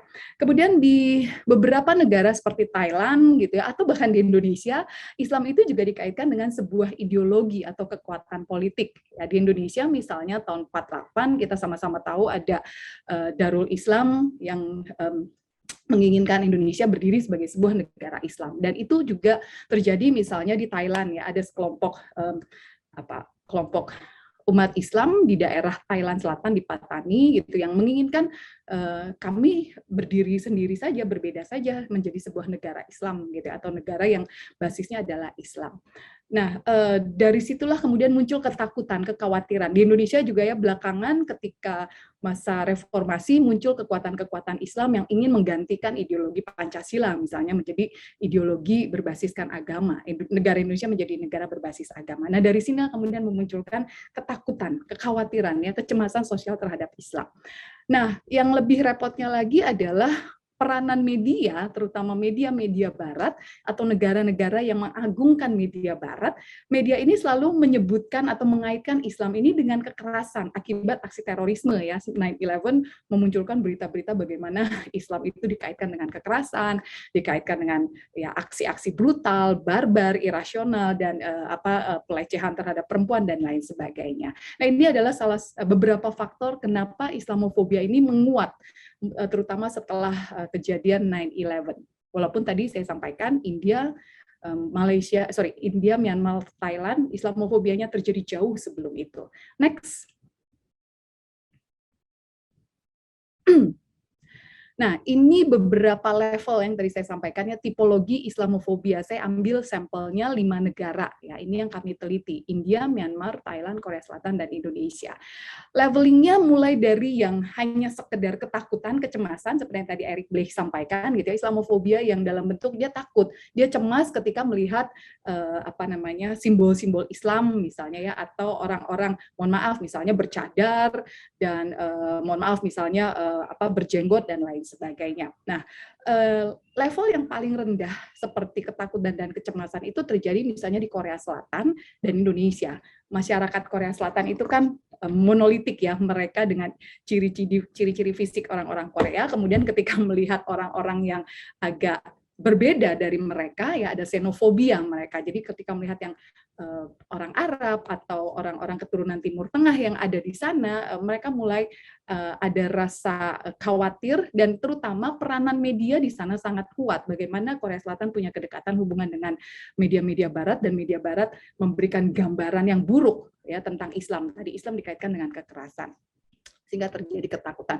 Di Indonesia itu juga terjadi, ya mostly dialami oleh kelompok-kelompok minoritas. Bagaimana kelompok Kristen, kelompok Katolik ya itu khawatir sekali, misalnya ya tadi, mohon maaf, ketika misalnya mereka berjalan ketemu dengan orang yang dengan ciri-ciri fisik berjanggut misalnya atau bercadar, itu ketakutan ya. Kami dalam penelitian melakukan survei terhadap kurang lebih 1.000 orang beragama Kristen yang pernah mengalami, sebagian pernah mengalami aksi intoleransi ya, katakanlah gerejanya ditutup, mereka tidak bisa beribadah, atau mereka mengalami aksi-aksi vandalisme ya yang didasari oleh basis agama Islam, itu menyatakan betapa mereka khawatir, mereka takut. Ditambah lagi mereka juga punya kekhawatiran adanya gerakan-gerakan yang menyuarakan ingin mendirikan negara atau mengganti ideologi Pancasila dengan basis agama. Nah, ini dialami di Indonesia.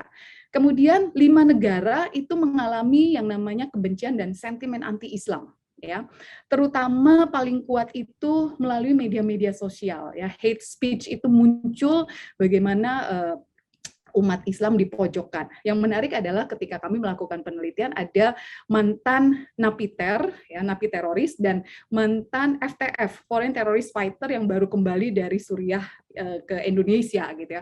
Dalam pergaulan masyarakat biasa, mereka tidak terlalu dikucilkan ya. Mungkin awalnya mereka takut, tapi pas lama-lama karena dilihat, oh dia sudah berubah, sudah yang tadinya ekstrim ya pola pikirnya, kemudian sekarang sudah menjadi lebih mainstream, Islam yang mainstream, mereka agak lebih lebih bisa nerima. Tapi di media sosialnya itu tidak. Di media sosialnya penuh dengan hujatan dan ujaran kebencian. Jadi yaitu tadi, kebencian dan sentimen anti-Islam terutama melalui media sosial itu sangat kuat ya. Dan di Indonesia menariknya, kalau tadi ketakutan cuma dialami oleh mereka yang non-muslim ya, non-Islam, di media sosial justru sesama Islam itu bisa saling memojokkan, terutama dikaitkan setelah kejadian pemilihan gubernur Jakarta ya, antara Ahok pada saat itu dengan Anies Baswedan ya, dan itu mengental sekali kebencian antar sesama kelompok Islam gitu. Kalau yang kebencian sesama kelompok Islam ya, dan ditambah lagi pemilu 2018 itu mulai muncul istilah-istilah Islam liberal, kemudian kadrun dan sebagainya. Nah, itu menunjukkan adanya kebencian atau sentimen terhadap Islam yang dilakukan oleh sesama kelompok Islam. Ya, walaupun kita harus ingat bahwa Islam di Indonesia ini tidak bisa dikatakan satu entitas gitu ya, sangat beragam juga gitu. Kemudian diskriminasi, penolakan, intimidasi terjadi di India, Myanmar, Thailand, dan Indonesia ya. Korea Selatan relatif tidak terjadi itu diskriminasi atau intimidasi yang terlalu diskriminatif ya. Kekerasan fisik, pengerusakan sampai pembunuhan, nah itu terjadi di 3 negara, India, Myanmar, Thailand. Bahkan yang lebih parah lagi, di 3 negara ini Islamofobia itu bukan hanya ditunjukkan dari masyarakat, bukan hanya kecemasan sosial, tapi sudah sampai level pemerintahnya ikut terlibat.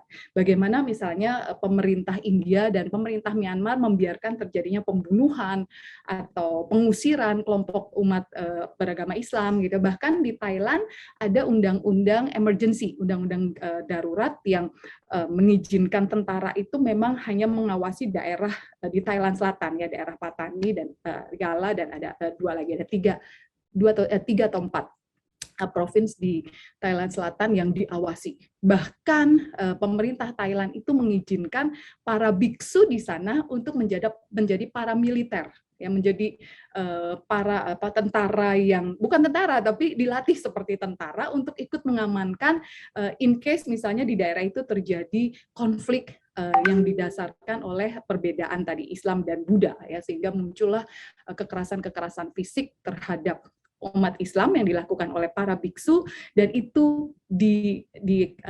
boleh dikatakan didukung oleh pemerintah, baik pemerintah setempat maupun pemerintah pusat Thailand. Next.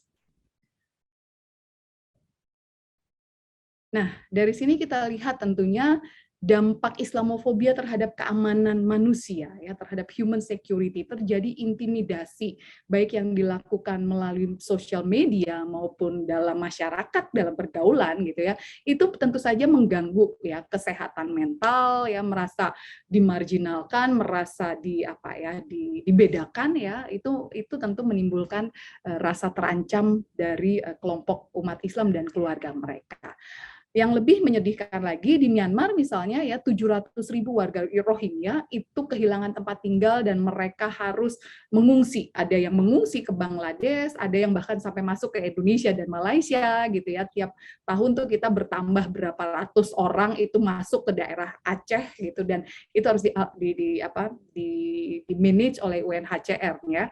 Dan sampai saat ini gitu kondisi mereka yang memang belum bisa kembali ke Rohingya, ke tempat mereka tinggal sebelumnya, ya, karena mereka kehilangan, atau bahkan beberapa di antara mereka itu sampai hari ini masih tinggal di tenda-tenda pengungsian. Pemerintah Bangladesh sih cukup baik dengan menyediakan beberapa tempat tinggal untuk mereka, cukup besar, ada sekitar mereka menampung itu sampai kurang lebih 20.000, tapi ternyata tidak cukup banyak untuk sekian ratus ribu warga Rohingya yang mengungsi. Next. Ya, nah ini dia, kekerasan fisik seperti yang tadi saya sampaikan ya, di India itu umat Islam bisa dibunuh hanya karena mereka dianggap sebagai menghina sapi gitu, karena membunuh sapi atau makan jual beli daging sapi, dan ini kan dua hal yang sangat bertolak belakang ya. Sementara umat Islam misalnya melakukan hari raya kurban itu dengan mengorbankan daging sapi atau hewan sapi, nah sementara buat orang Hindu itu sangat sakral gitu, sesuatu yang tidak boleh dilakukan, dan hanya karena sapi itu orang bisa dibunuh gitu ya. Sepanjang tahun 2015-2018 saja misalnya 40 orang itu dibunuh oleh kelompok yang menyebut dirinya sebagai pelindung sapi ya di India. Kemudian genocide di Gujarat ya, tahun 2002 itu ratusan umat Islam meninggal ya, dan total bisa ribuan lah yang termasuk yang hilang, yang tidak ketahuan ada di mana ya, dan yang luka-luka itu juga cukup banyak. Nah, yang lebih menyedihkan lagi adalah ada undang-undang yang tadi saya sebutkan. Jadi ada pemerintah ikut campur dalam menciptakan Islamofobia ini atau mendukung Islamofobia ini. Di India misalnya mereka mengeluarkan undang-undang Citizenship Amendment Act yang memberikan persyaratan bahwa untuk menjadi warga negara India itu mereka harus memenuhi syarat dokumen-dokumen tertentu, dan ini tidak dimiliki oleh umat warga Islam yang ada di India gitu. Sehingga karena mereka tidak lengkap dokumennya, mereka tidak punya dokumen, dan mengurus dokumennya juga dipersulit sedemikian rupa sehingga mereka kehilangan hak kewarganegaraan mereka. Warga Rohingya juga sama aja gitu ya. Sejak tahun 1948 ketika Myanmar mendapatkan kemerdekaan dari Inggris, Rohingya tidak dianggap sebagai bagian dari warga negara Myanmar, sehingga ya mereka menjadi stateless sejak tahun 1948. Next.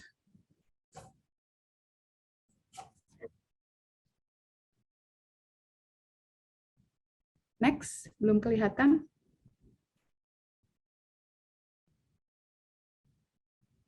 Halo? Ya, sebelum ke situ ada ya.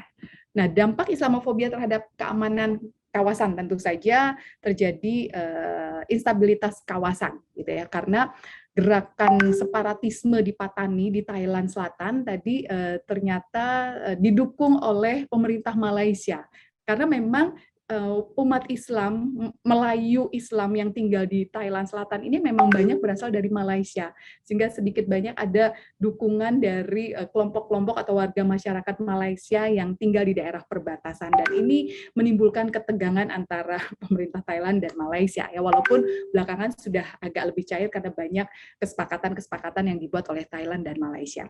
Isu Rohingya tentu saja itu menjadi sumber ketegangan Myanmar dengan negara manapun yang ada di kawasan gitu ya. Bahkan seringkali Myanmar sangat tertutup untuk membahas masalah Rohingya, padahal ini yang menjadi isu yang cukup besar gitu kalau di Asia Tenggara atau di ASEAN gitu ya, tentang penghormatan HAM atau perlindungan HAM dari warga Rohingya.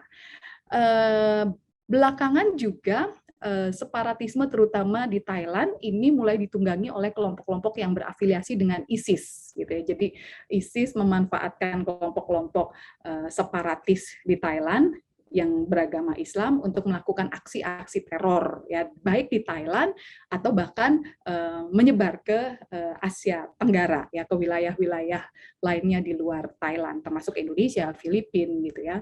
Dan isu Rohingya juga ini memicu solidaritas umat Islam ya di kawasan ya. Bagaimana kita beberapa tahun lalu sama-sama lihat bagaimana umat Islam di Indonesia demo gitu ya kepada pemerintah supaya pemerintah mengambil sebuah tindakan untuk menghentikan kekerasan terhadap isu Rohingya. Dan sekali lagi ujung-ujungnya isu Rohingya ini atau banyak manusia pengungsi ya dari Rohingya ke beberapa negara di kawasan itu juga ditunggangi dengan anggota-anggota kelompok teroris yang ujung-ujungnya bisa menimbulkan aksi terorisme. Artinya di sini seperti lingkaran setan gitu, dari terorisme memunculkan Islamofobia terus juga memunculkan terorisme atau aksi teror berikutnya. Next.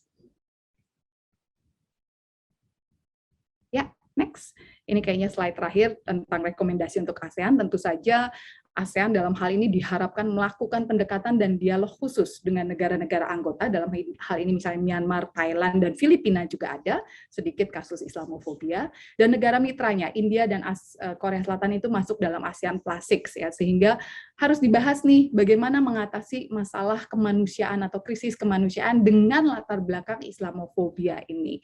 Kemudian ya dalam hal ini Indonesia sebagai salah satu negara cukup besar di ASEAN yang mayoritasnya juga beragama Islam penduduknya gitu, perlu melakukan sebuah tindakan khusus nih, jangan sampai yang masalah Islamofobia ini malah menjadi bumerang untuk negara-negara ASEAN itu sendiri.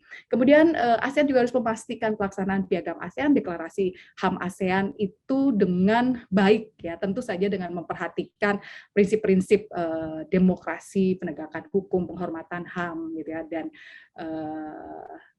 ASEAN juga perlu membawa isu tentang pelanggaran HAM dan krisis kemanusiaan berwajah Islamofobia ini ke dalam sejumlah mekanisme dialog ASEAN, AMM, ADMM, apapun itu ya, termasuk misalnya ASEAN Plus 3, ASEAN Plus 6 ya, bawalah bagaimana menyelesaikan isu pelanggaran HAM ini ya dengan wajah Islamofobia. Dan yang terakhir tentu saja kita punya Komisi HAM ASEAN, tapi suaranya atau tindakannya, aksinya belum terlalu kedengaran nih, terutama untuk melindungi warga-warga yang stateless tadi ya, Rohingya dan masalah dipatani, umat Islam dipatani. Nah, Komisi HAM ASEAN perlu diperkuat. Bagaimana caranya negara-negara anggota ASEAN atau mitra ASEAN itu juga bisa menghormati hak dari warga negara yang tinggal di dalam negeri mereka. Mungkin itu dulu dari saya, nanti kita akan masuk lebih lanjut ke diskusi selanjutnya. Saya kembalikan kepada Mbak Kanya. Terima kasih semuanya.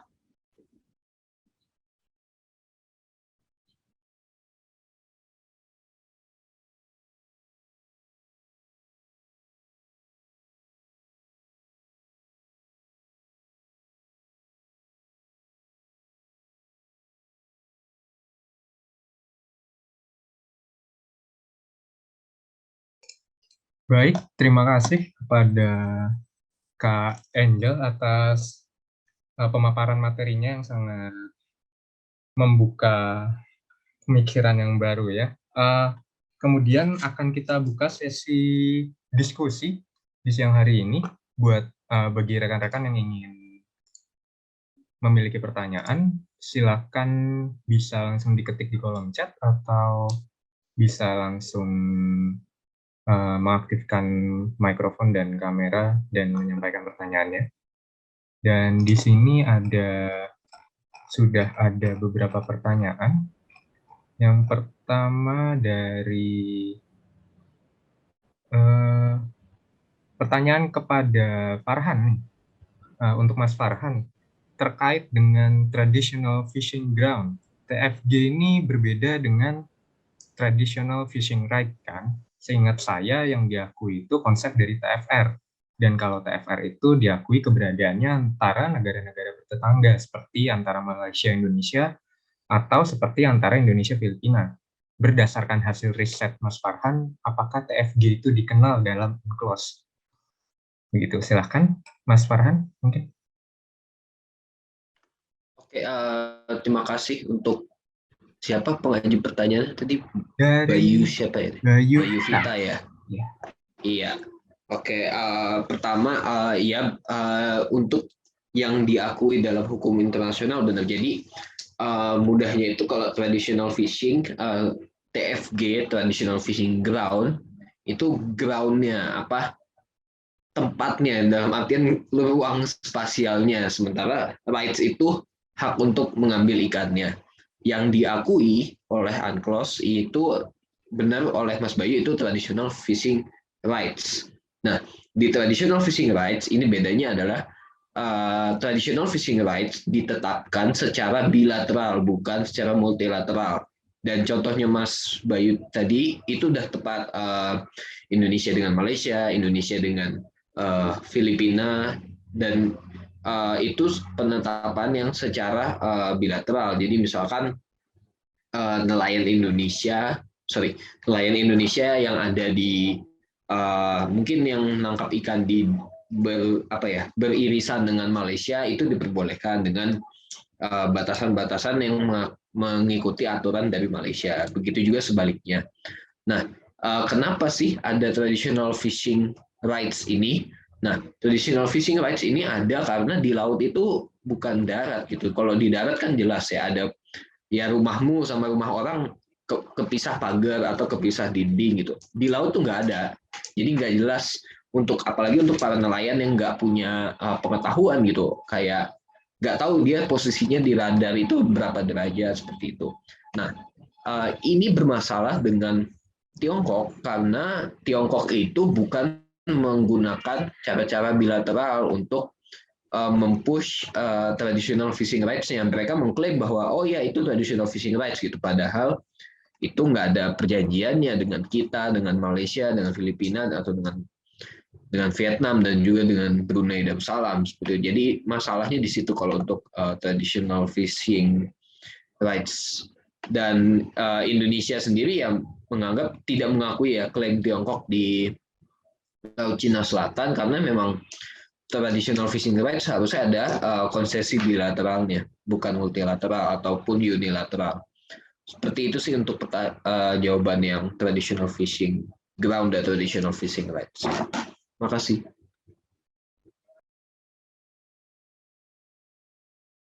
Baik, untuk Bayu, apakah sudah jelas jawaban Farhan atau masih ada pertanyaan lagi?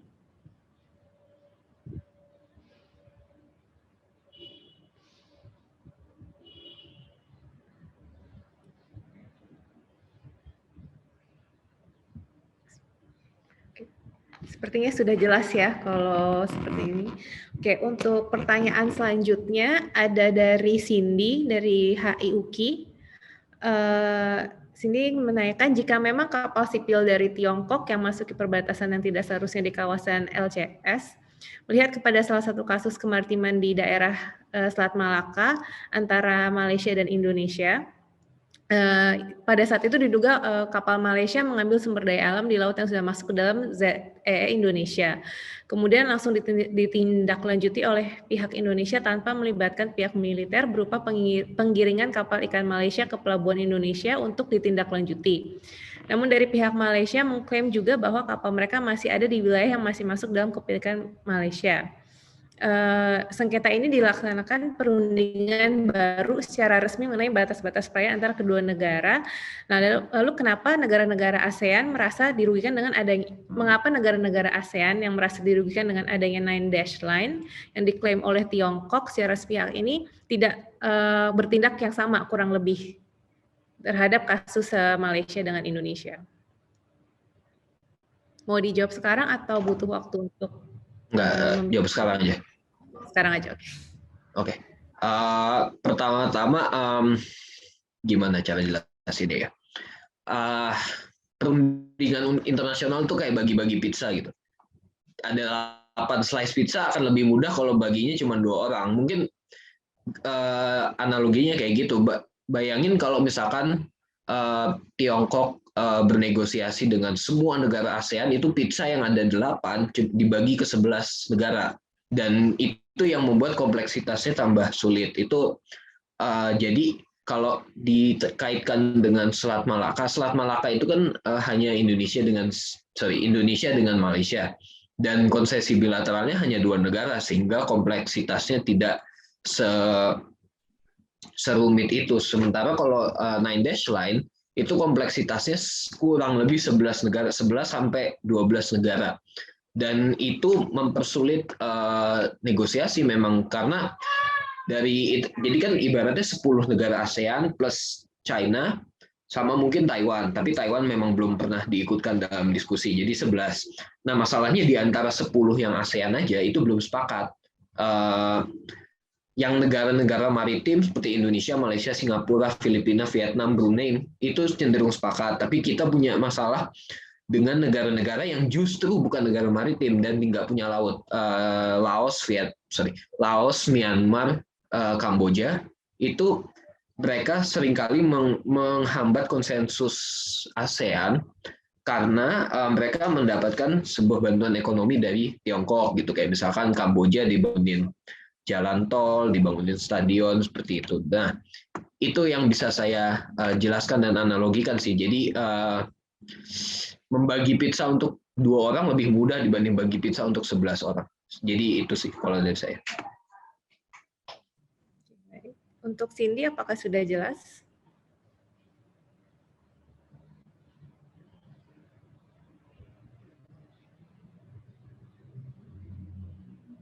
Kalau misalnya sudah jelas, next ke pertanyaan berikutnya ya.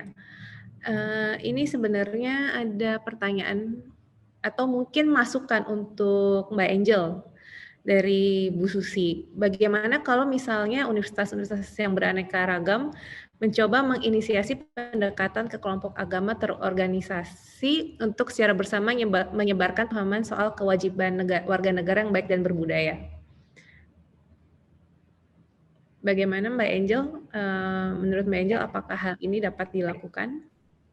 Ya, terima kasih Mbak Kanya. Mbak Susi, saya setuju banget nih. Memang harus ada. Bahkan saya berharap Inadis bisa menjadi motor penggerak. Yeay. Didampingi misalnya dari UNU gitu ya, Universitas Nahdlatul Ulama dan UKI, kami dengan senang hati untuk bergerak karena kami cukup lama melakukan penelitian tentang ya radikalisme, bukan cuma radikalisme Islam ya Mbak, saya juga melakukan penelitian tentang radikalisme dari agama lain. Jangan berpikir tidak ada radikalisme Kristen di Indonesia gitu, banyak juga gitu. Dan konflik Poso Ambon itu kan muncul atau terjadi karena memang ada radikalis Kristen, walaupun mungkin dikemas bentuknya agak berbeda. Nah, di sinilah pentingnya para tadi yang Mbak Susi sampaikan, universitas, akademisi gitu ya, teman-teman dari NU, teman-teman dari umat Kristen, bahkan di dalam Kristen sendiri juga kami kan sangat level spektrumnya itu sangat banyak Mbak, dari mulai dari apa yang ya katakanlah yang moderat sampai yang radikalis gitu ya, yang idenya menyebarkan agama Kristen sebanyak-banyaknya gitu, sehingga banyak conversion pindah ke agama Kristen dan itu memunculkan sensitivitas di umat Islam itu terjadi gitu, intoleransi banyak terjadi. Jadi saya sangat senang kalau memang kita bisa duduk bareng nanti sama-sama membahas, membuat program apa sih untuk membangun sebuah pemahaman bagaimana menjadi Islam Indonesia atau bagaimana menjadi Kristen Indonesia gitu, dan ini Inadis bisa menjadi motor penggerak di sana. Saya senang sekali. Terima kasih Mbak Kanya, Mbak Susi. Baik Mbak Angel. Ini kemudian ada pertanyaan berikutnya untuk Mbak Angel lagi dari Mike Nathaniel dari UKI juga. Mike ingin bertanya, berkaitan dengan materi yang disampaikan oleh Mbak Angel, saya ingin bertanya, bila ASEAN ikut campur dalam mengatasi masalah Rohingya di sebuah negara anggota ASEAN, bukankah itu menandakan kegagalan organisasi karena sejatinya organisasi seperti ASEAN tidak berhak untuk melakukan intervensi dalam masalah internal suatu negara? Oke, thank you Mbak Kanya. Yes, Mike, ini mahasiswa saya nih. Dan dia memang berpikir kritis banget kalau di kelas ya, di kelas HI, teori HI. Ya, memang salah satu prinsipnya ASEAN itu kan non-interfere ya, tidak ikut campur terhadap urusan politik internal di dalam negeri negara-negara anggotanya. Tapi bukan berarti ketika kita bertemu gitu, negara-negara ASEAN ini bertemu terus kita menghakimi, menuding Myanmar rame-rame, bukan itu. Tapi lebih kepada bagaimana menyelesaikan masalah krisis kemanusiaan yang terjadi, yaitu tadi ada sekian ratus ribu warga Rohingya yang mengungsi gitu, dan sampai hari ini mereka tidak punya tempat tinggal dan tidak bisa kembali ke tempat tinggal mereka gitu. Bahkan sebagian ya itu tadi terkatung-katung di kapal laut ya, mungkin sebagian masuk sampai ke Laut Zulu, mungkin saya juga nggak tahu, tapi banyaknya sih ke daerah Sumatera lah, ke Aceh gitu ya, dan banyak yang meninggal di sana gitu. Dan ini kan membutuhkan perhatian seluruh negara anggota ASEAN ya, walaupun Myanmar selalu klaim bahwa Rohingya itu bukan warga negara kami. Ya kalaupun bukan warga negara mereka, tapi kan secara fisik itu mereka tinggal di wilayahnya Myanmar. Atau kalau perlu memang undang negara-negara mitranya, negara mitra ASEAN ya, katakanlah misalnya dalam hal ini mungkin saya nggak tahu, Bangladesh mungkin diundang, atau ya kerjasama juga dengan UNHCR gitu, membahas sebenarnya lebih kepada dampaknya, korbannya. Jadi bukan menghakimi Myanmarnya, tapi lebih kepada menyelesaikan masalah kemanusiaannya ini. Begitu, Mike. Terima kasih, Mbak Kanya. Sama-sama. Untuk Mike, apakah sudah jelas? Atau ada pertanyaan lain? Sudah cukup jelas. Oke, yang lain apakah ada pertanyaan? Ayo boleh lo nanya, jangan malu-malu.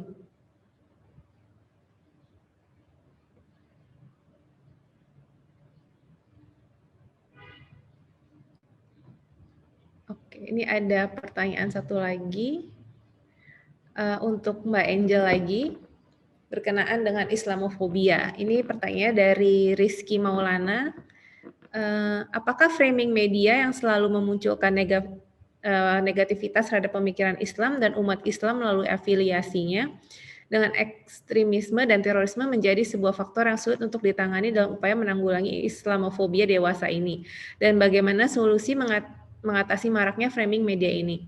Serta apa solusi yang paling baik dan relevan bagi setiap negara dalam upaya menangani Islamofobia ini, dan bagaimana solusi yang ditawarkan oleh dunia internasional? Demikian. Mau waktu dulu atau langsung menjawab? Langsung aja. Banyak ya pertanyaannya Rizky. Satu-satu dulu aja. Dan ini sama Rizky juga mahasiswa yang sangat kritis nih Mbak Susi kalau di kelas saya nih, luar biasa.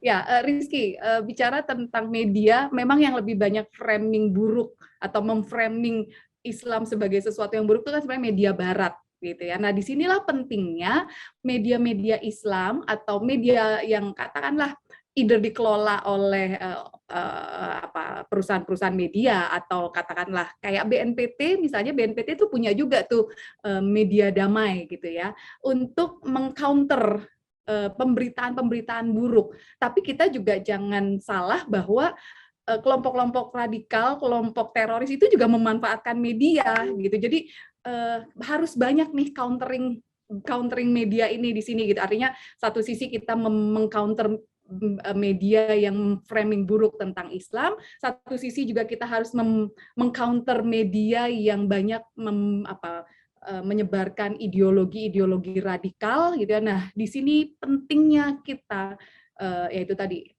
membuat countering melalui media. Sosial media tuh bisa banget kok dimanfaatkan. Cuman kan kadang-kadang kalau kata orang komunikasi, bad news itu justru yang menjadi good news gitu ya. Berita-berita yang buruk itulah yang justru yang lebih sering ditonton, yang lebih sering didengar. Sementara yang baik-baik itu nggak terlalu diperhatikan gitu. Nah, ini yang kita perlu raising awareness nih, membangun pemahaman bahwa ya kita tuh harus aware dengan pemberitaan-pemberitaan yang hari ini banyak banget kita dapat lewat media online atau media sosial gitu. Itu satu ya.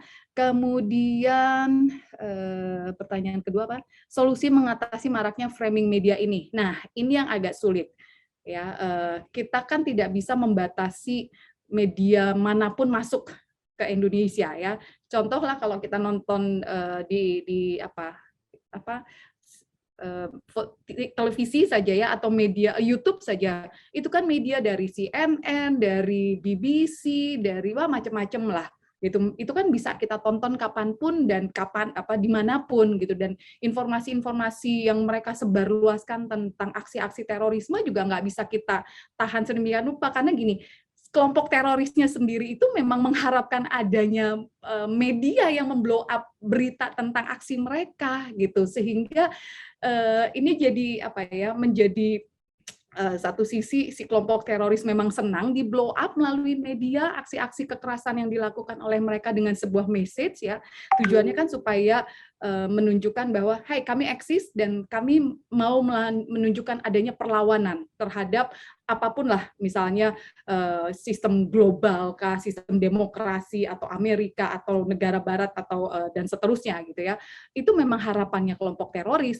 Nah, media kan memang melihat ini sebagai sebuah berita yang bagus untuk mereka jual gitu. Nah, kemudian masyarakat menangkapnya bisa dengan berbagai macam interpretasi. Ada yang menangkapnya, oh teroris nih harus hati-hati. Tapi ada juga yang menangkapnya, kan benar berarti kelompok Islam ini melakukan kekerasan dan begini dan begitu dan begini dan begitu. Nah inilah yang harus kita harus hati-hati gitu ya teman-teman mahasiswa ketika membuka media, hati-hati ketika membaca isi berita ya, dan perlu ada tadi media countering media isi dari radikal konten atau berita-berita tentang kekerasan. Solusi yang paling baik dan relevan bagi setiap negara menangani Islamofobia. Nah, ini yang kita juga perlu melihat karena ternyata Islamofobia di masing-masing negara tuh akar masalahnya beda-beda. Ada yang memang karena tadi aksi terorisme, ya itu menjadi pemicu utama seperti di Korea Selatan.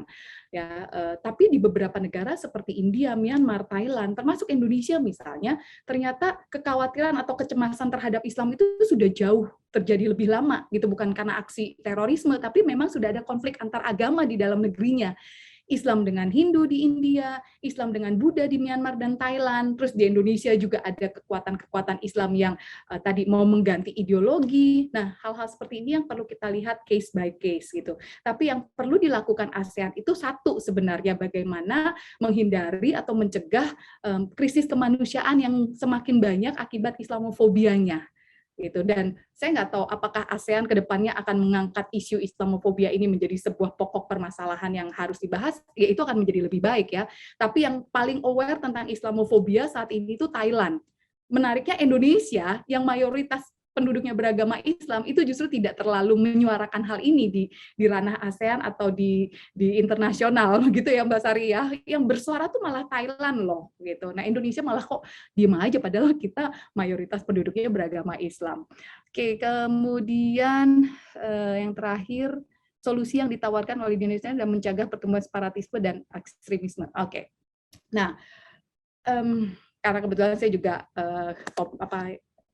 bidang saya itu tentang terorisme, yang memang terorisme, radikalisme ini mau sampai kapan tuh itu akan selalu ada. Ya, sejarah menunjukkan bahwa radikalisme, terorisme itu sudah ada sejak manusia itu lahir gitu, sejak manusia peradaban itu ada gitu. Karena ya itu tadi, orang yang tidak puas, yang kecewa, yang tidak setuju dijalankannya sebuah sistem, sebuah bentuk pemerintahan, atau model-model pemerintahan, atau model masyarakat, apapun lah bentuknya, itu pasti akan ada orang-orang yang tidak setuju. Gitu. Akan ada orang-orang yang menentang. Dan radikalisme itu kan basisnya adalah penolakan terhadap sebuah sistem atau status quo. Gitu.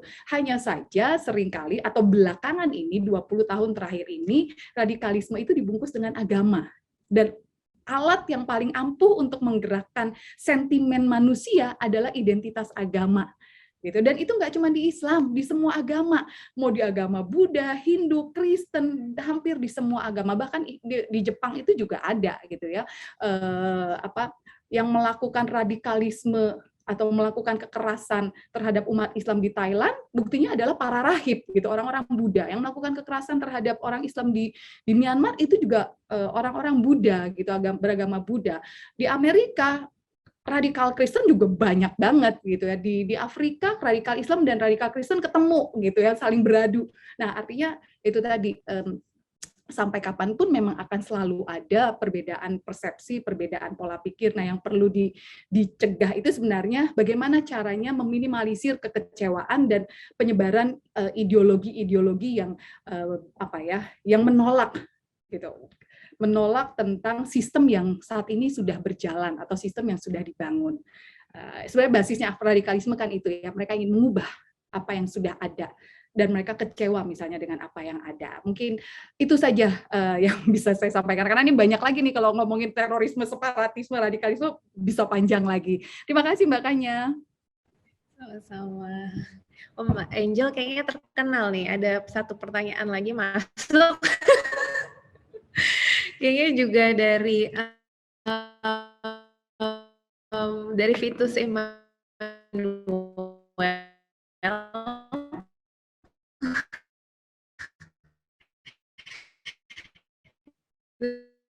Untuk Mbak Angel juga.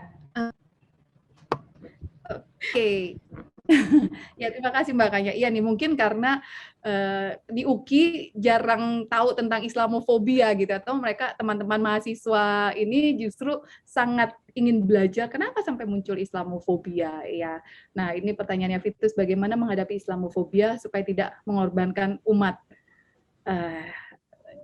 Nah, itu tadi. Kalau kayak di Korea Selatan ya, penyebabnya Islamofobia itu kan simply hanya karena media. Jadi ketika media itu di counter dengan pemberitaan tentang umat Islam yang rahmatan lil alamin gitu ya, umat Islam yang membawa rahmat, membawa kedamaian, terus senang bekerja sama dan lain sebagainya, yang positif-positif itu sebenarnya bisa di counter gitu ya, karena levelnya masih lebih sedikit.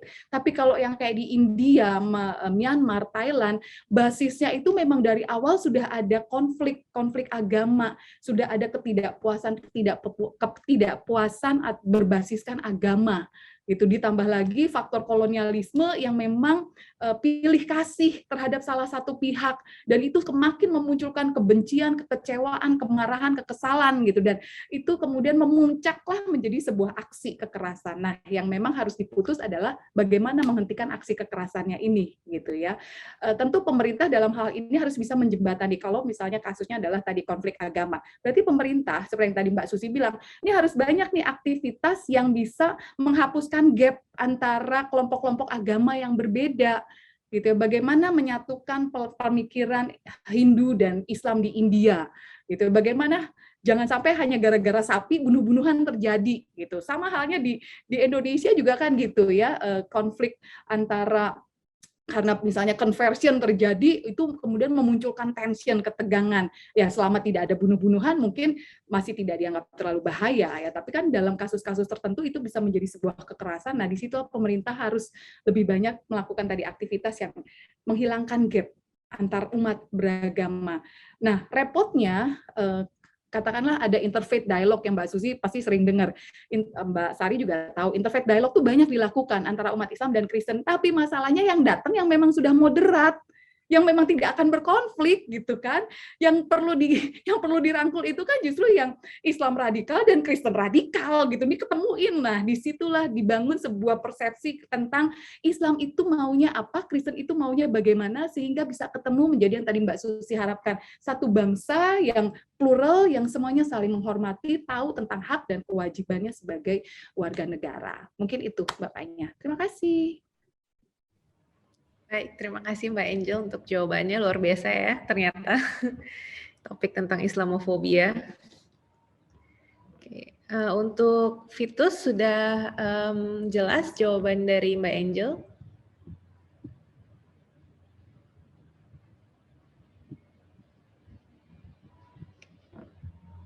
Oke, sepertinya udah jelas ya.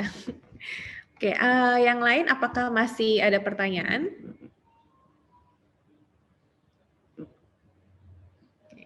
Kalau misalnya, ini ada dari, usulan untuk Bu Sari. Dari Ibu Susi, ini ada usulan, sebentar. Oke, Mbak Susi bilang presentasi Ibu Sari sangat menarik dan terbuka kemungkinan bekerjasama dengan INADIS. Hanya dengan membahas interaksi dengan dimensi budaya, jadi baru pendekatannya. Pernah saya baca tulisan John Siddell bahwa jalur kejahatan di Laut Sulu itu adalah traditional roots dari kelompok Sultan Sulu yang terkubur oleh proses masuknya kapitalisme dan isu agama. Kalau akar masalahnya budaya yang khas, apakah diplomasi harus meminjam unsur budaya agar tidak jadi kebijakan yang kaku dari ASEAN? DLA yang berakhir dengan hanya karya yang tidak jadi realitas. Mungkin sebagai negara-negara yang terkait secara historis bisa mulai menggaungkan pendekatan yang bernada pemahaman budaya dan sejarah. Menurut Bu Sari, apakah pendekatan ini dapat dilakukan? Ya, terima kasih Mbak Suzy. Saya sepakat sekali gitu, kebudayaan gitu loh. Memang selalu menjadi semenjak sebelum Perang Dingin berakhir itu akan selalu menjadi yang dikesampingkan gitu loh dalam disiplin kita. Itu baru muncul setelah ya Samuel P. Huntington dengan The Class of Civilization. Nah, itu baru kemudian kita memahami bahwa melihat budaya sebagai salah satu bagian dari disiplin. Nah, saya nih tentang Pulau Sulu ya, Laut Sulu ya menjadi rute ya. Ya, rute Sultan Sulu yang ada di Sulawesi Utara dengan Palau dan wilayah Kepulauan Sulu itu memang rute tradisional. Hingga hari ini, yang menariknya daerah Kepulauan Sulu ini gitu loh, memiliki kelompok-kelompok masyarakat yang memang hidup di laut, gitu loh. Sekitar tahun 2000, mulai dari 2013 sampai 2016 itu banyak sekali masyarakat. Salah satu suku laut yang saya pernah lihat itu suku Bajau, itu terdampar di perairan Kabupaten Berau di Kalimantan Timur gitu.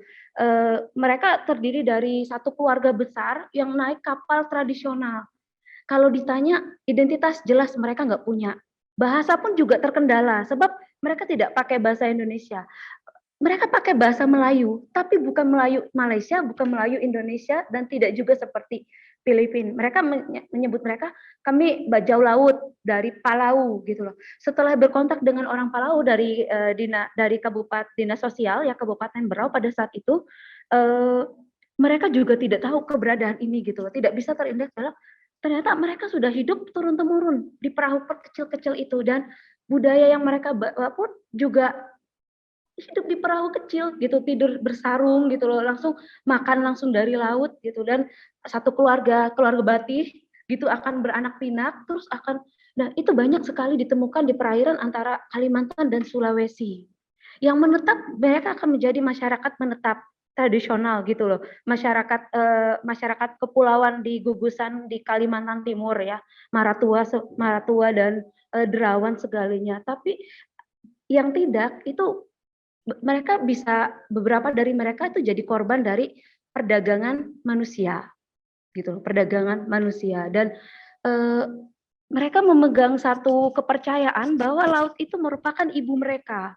Jadi ketika mereka diberikan rumah singgah, dipelihara gitu oleh pemerintahan daerah, mereka memilih untuk pergi melaut kembali setelah mereka dalam kondisi baik, melaut kembali. Dan kalau terkait dengan ancaman, dengan permasalahan yang dihadapi negara ASEAN, terutama yang di segitiga ini Sulu tadi, bisa jadi kebudayaan itu memegang peranan penting ketika secara pemerintahan, secara modern melihat adanya diskusi yang alot tadi saya katakan, mungkin ketika mereka narik dari kajian sejarah, mereka merupakan satu wilayah kekuasaan di zaman dulu, bahkan sebelum negara bangsa ini ada. Karena Sulawesi itu Kesultanan Sulu, Kesultanan Ternate Tidore itu sampai ke selatan Filipina, makanya Mindanao itu masih Muslim gitu loh. Nah jadi sangat apa ya? Kalau bilang tarik kebudayaan, saya sangat percaya kebudayaan bisa mengambil tempat, mengambil peran dalam beberapa solusi di negara ASEAN di Asia Tenggara. Sebab kata tadi kita menjadi satu region, sejati organisasi itu karena latar belakang kita sama, kebudayaan kita sama. Itu tadi saya sangat menikmati itu yang dari Mbak Angel sampaikan, itu saya catat banyak, itu mengatakan menyadari sekali gitu bahwa tidak ditarik lagi gitu ke kebudayaan gitu. Kita punya pola pikir sejarah yang sama. Kenapa tidak itu kemudian kita kembangkan, terlepas dari hanya seni-seni sendera tari, sendera tangkap, mungkin dari nilai-nilai yang terkandung dari budaya, dari ASEAN values itu sendiri, dari kita sendiri. Semoga aja itu bisa membantu gitu loh, bagaimana ASEAN menghadapi tantangan di masa kedepannya. Mungkin seperti itu Mbak Susi, mohon tambahannya jika ada yang lain. Terima kasih Mbak Anya.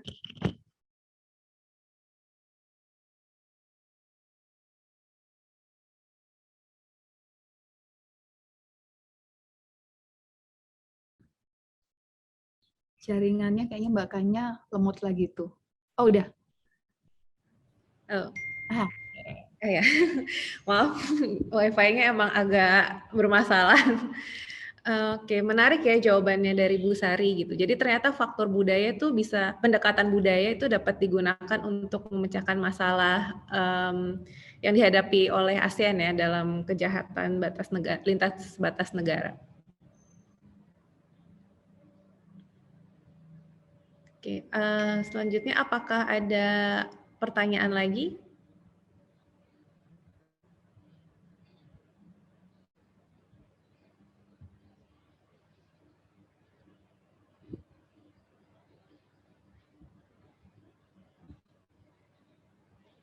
Oke, kalau misalnya tidak ada pertanyaan lagi, maka akan saya simpulkan dari, webinar hari ini.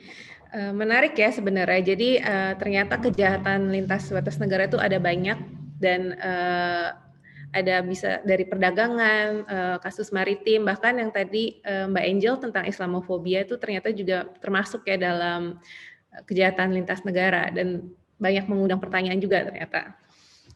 Dan dari semua itu yang dapat dilakukan oleh ASEAN sebenarnya adalah bersatu ya, karena kan selama ini kita juga masih melihat di dalam ASEAN sendiri masih terpecah belah nih dalam kasus apapun, mau mengenai Laut Cina Selatan ataupun maupun mengenai Rohingya, isu-isu seperti itu belum ada kesepakatan. Jadi emang ASEAN harus bersatu.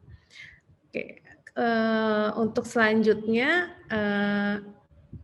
akan saya berikan kepada Bimo untuk menyerahkan sertifikat virtual untuk para pembicara. Silakan Bimo. Baik, terima kasih Mbak Kanya. Sekali lagi kita berikan apresiasi kepada ketiga pembicara yang sudah menyampaikan materinya. Kemudian saat ini saya akan memberikan secara simbolis sertifikat kepada para pembicara. Sebentar.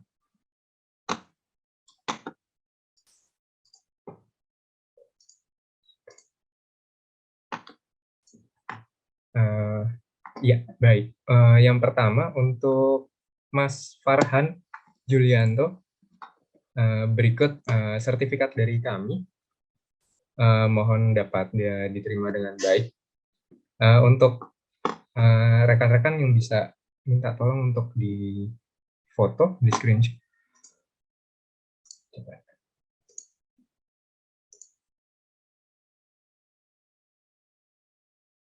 Ya, baik. Kemudian yang kedua untuk Ibu, sebentar ya. Kemudian ada sertifikat yang kedua untuk Ibu Sari.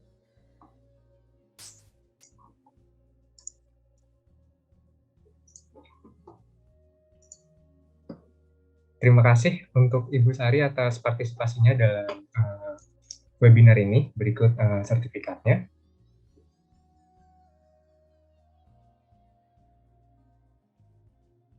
Ya. Dan yang ketiga untuk Kak Angel, terima kasih sudah berpartisipasi dalam webinar ini. Berikut sertifikatnya. Nah.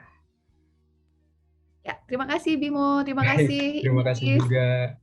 Terima kasih. Iya, untuk sertifikatnya akan dikirim melalui email. Dan untuk peserta yang lain juga yang sudah melampirkan email akan dikirimkan juga sertifikat pesertanya. Baik, demikian acara webinar Dinamika Kejahatan Lintas Batas Negara di Asia Tenggara ini. Kami berharap diskusi ini akan memberikan wawasan mengenai dinamika kejahatan transnasional yang dihadapi oleh negara-negara di Asia Tenggara, dan juga kita juga berharap bahwa webinar ini akan memberikan masukan kepada pihak-pihak terkait untuk menangani kejahatan transnasional di Asia Tenggara.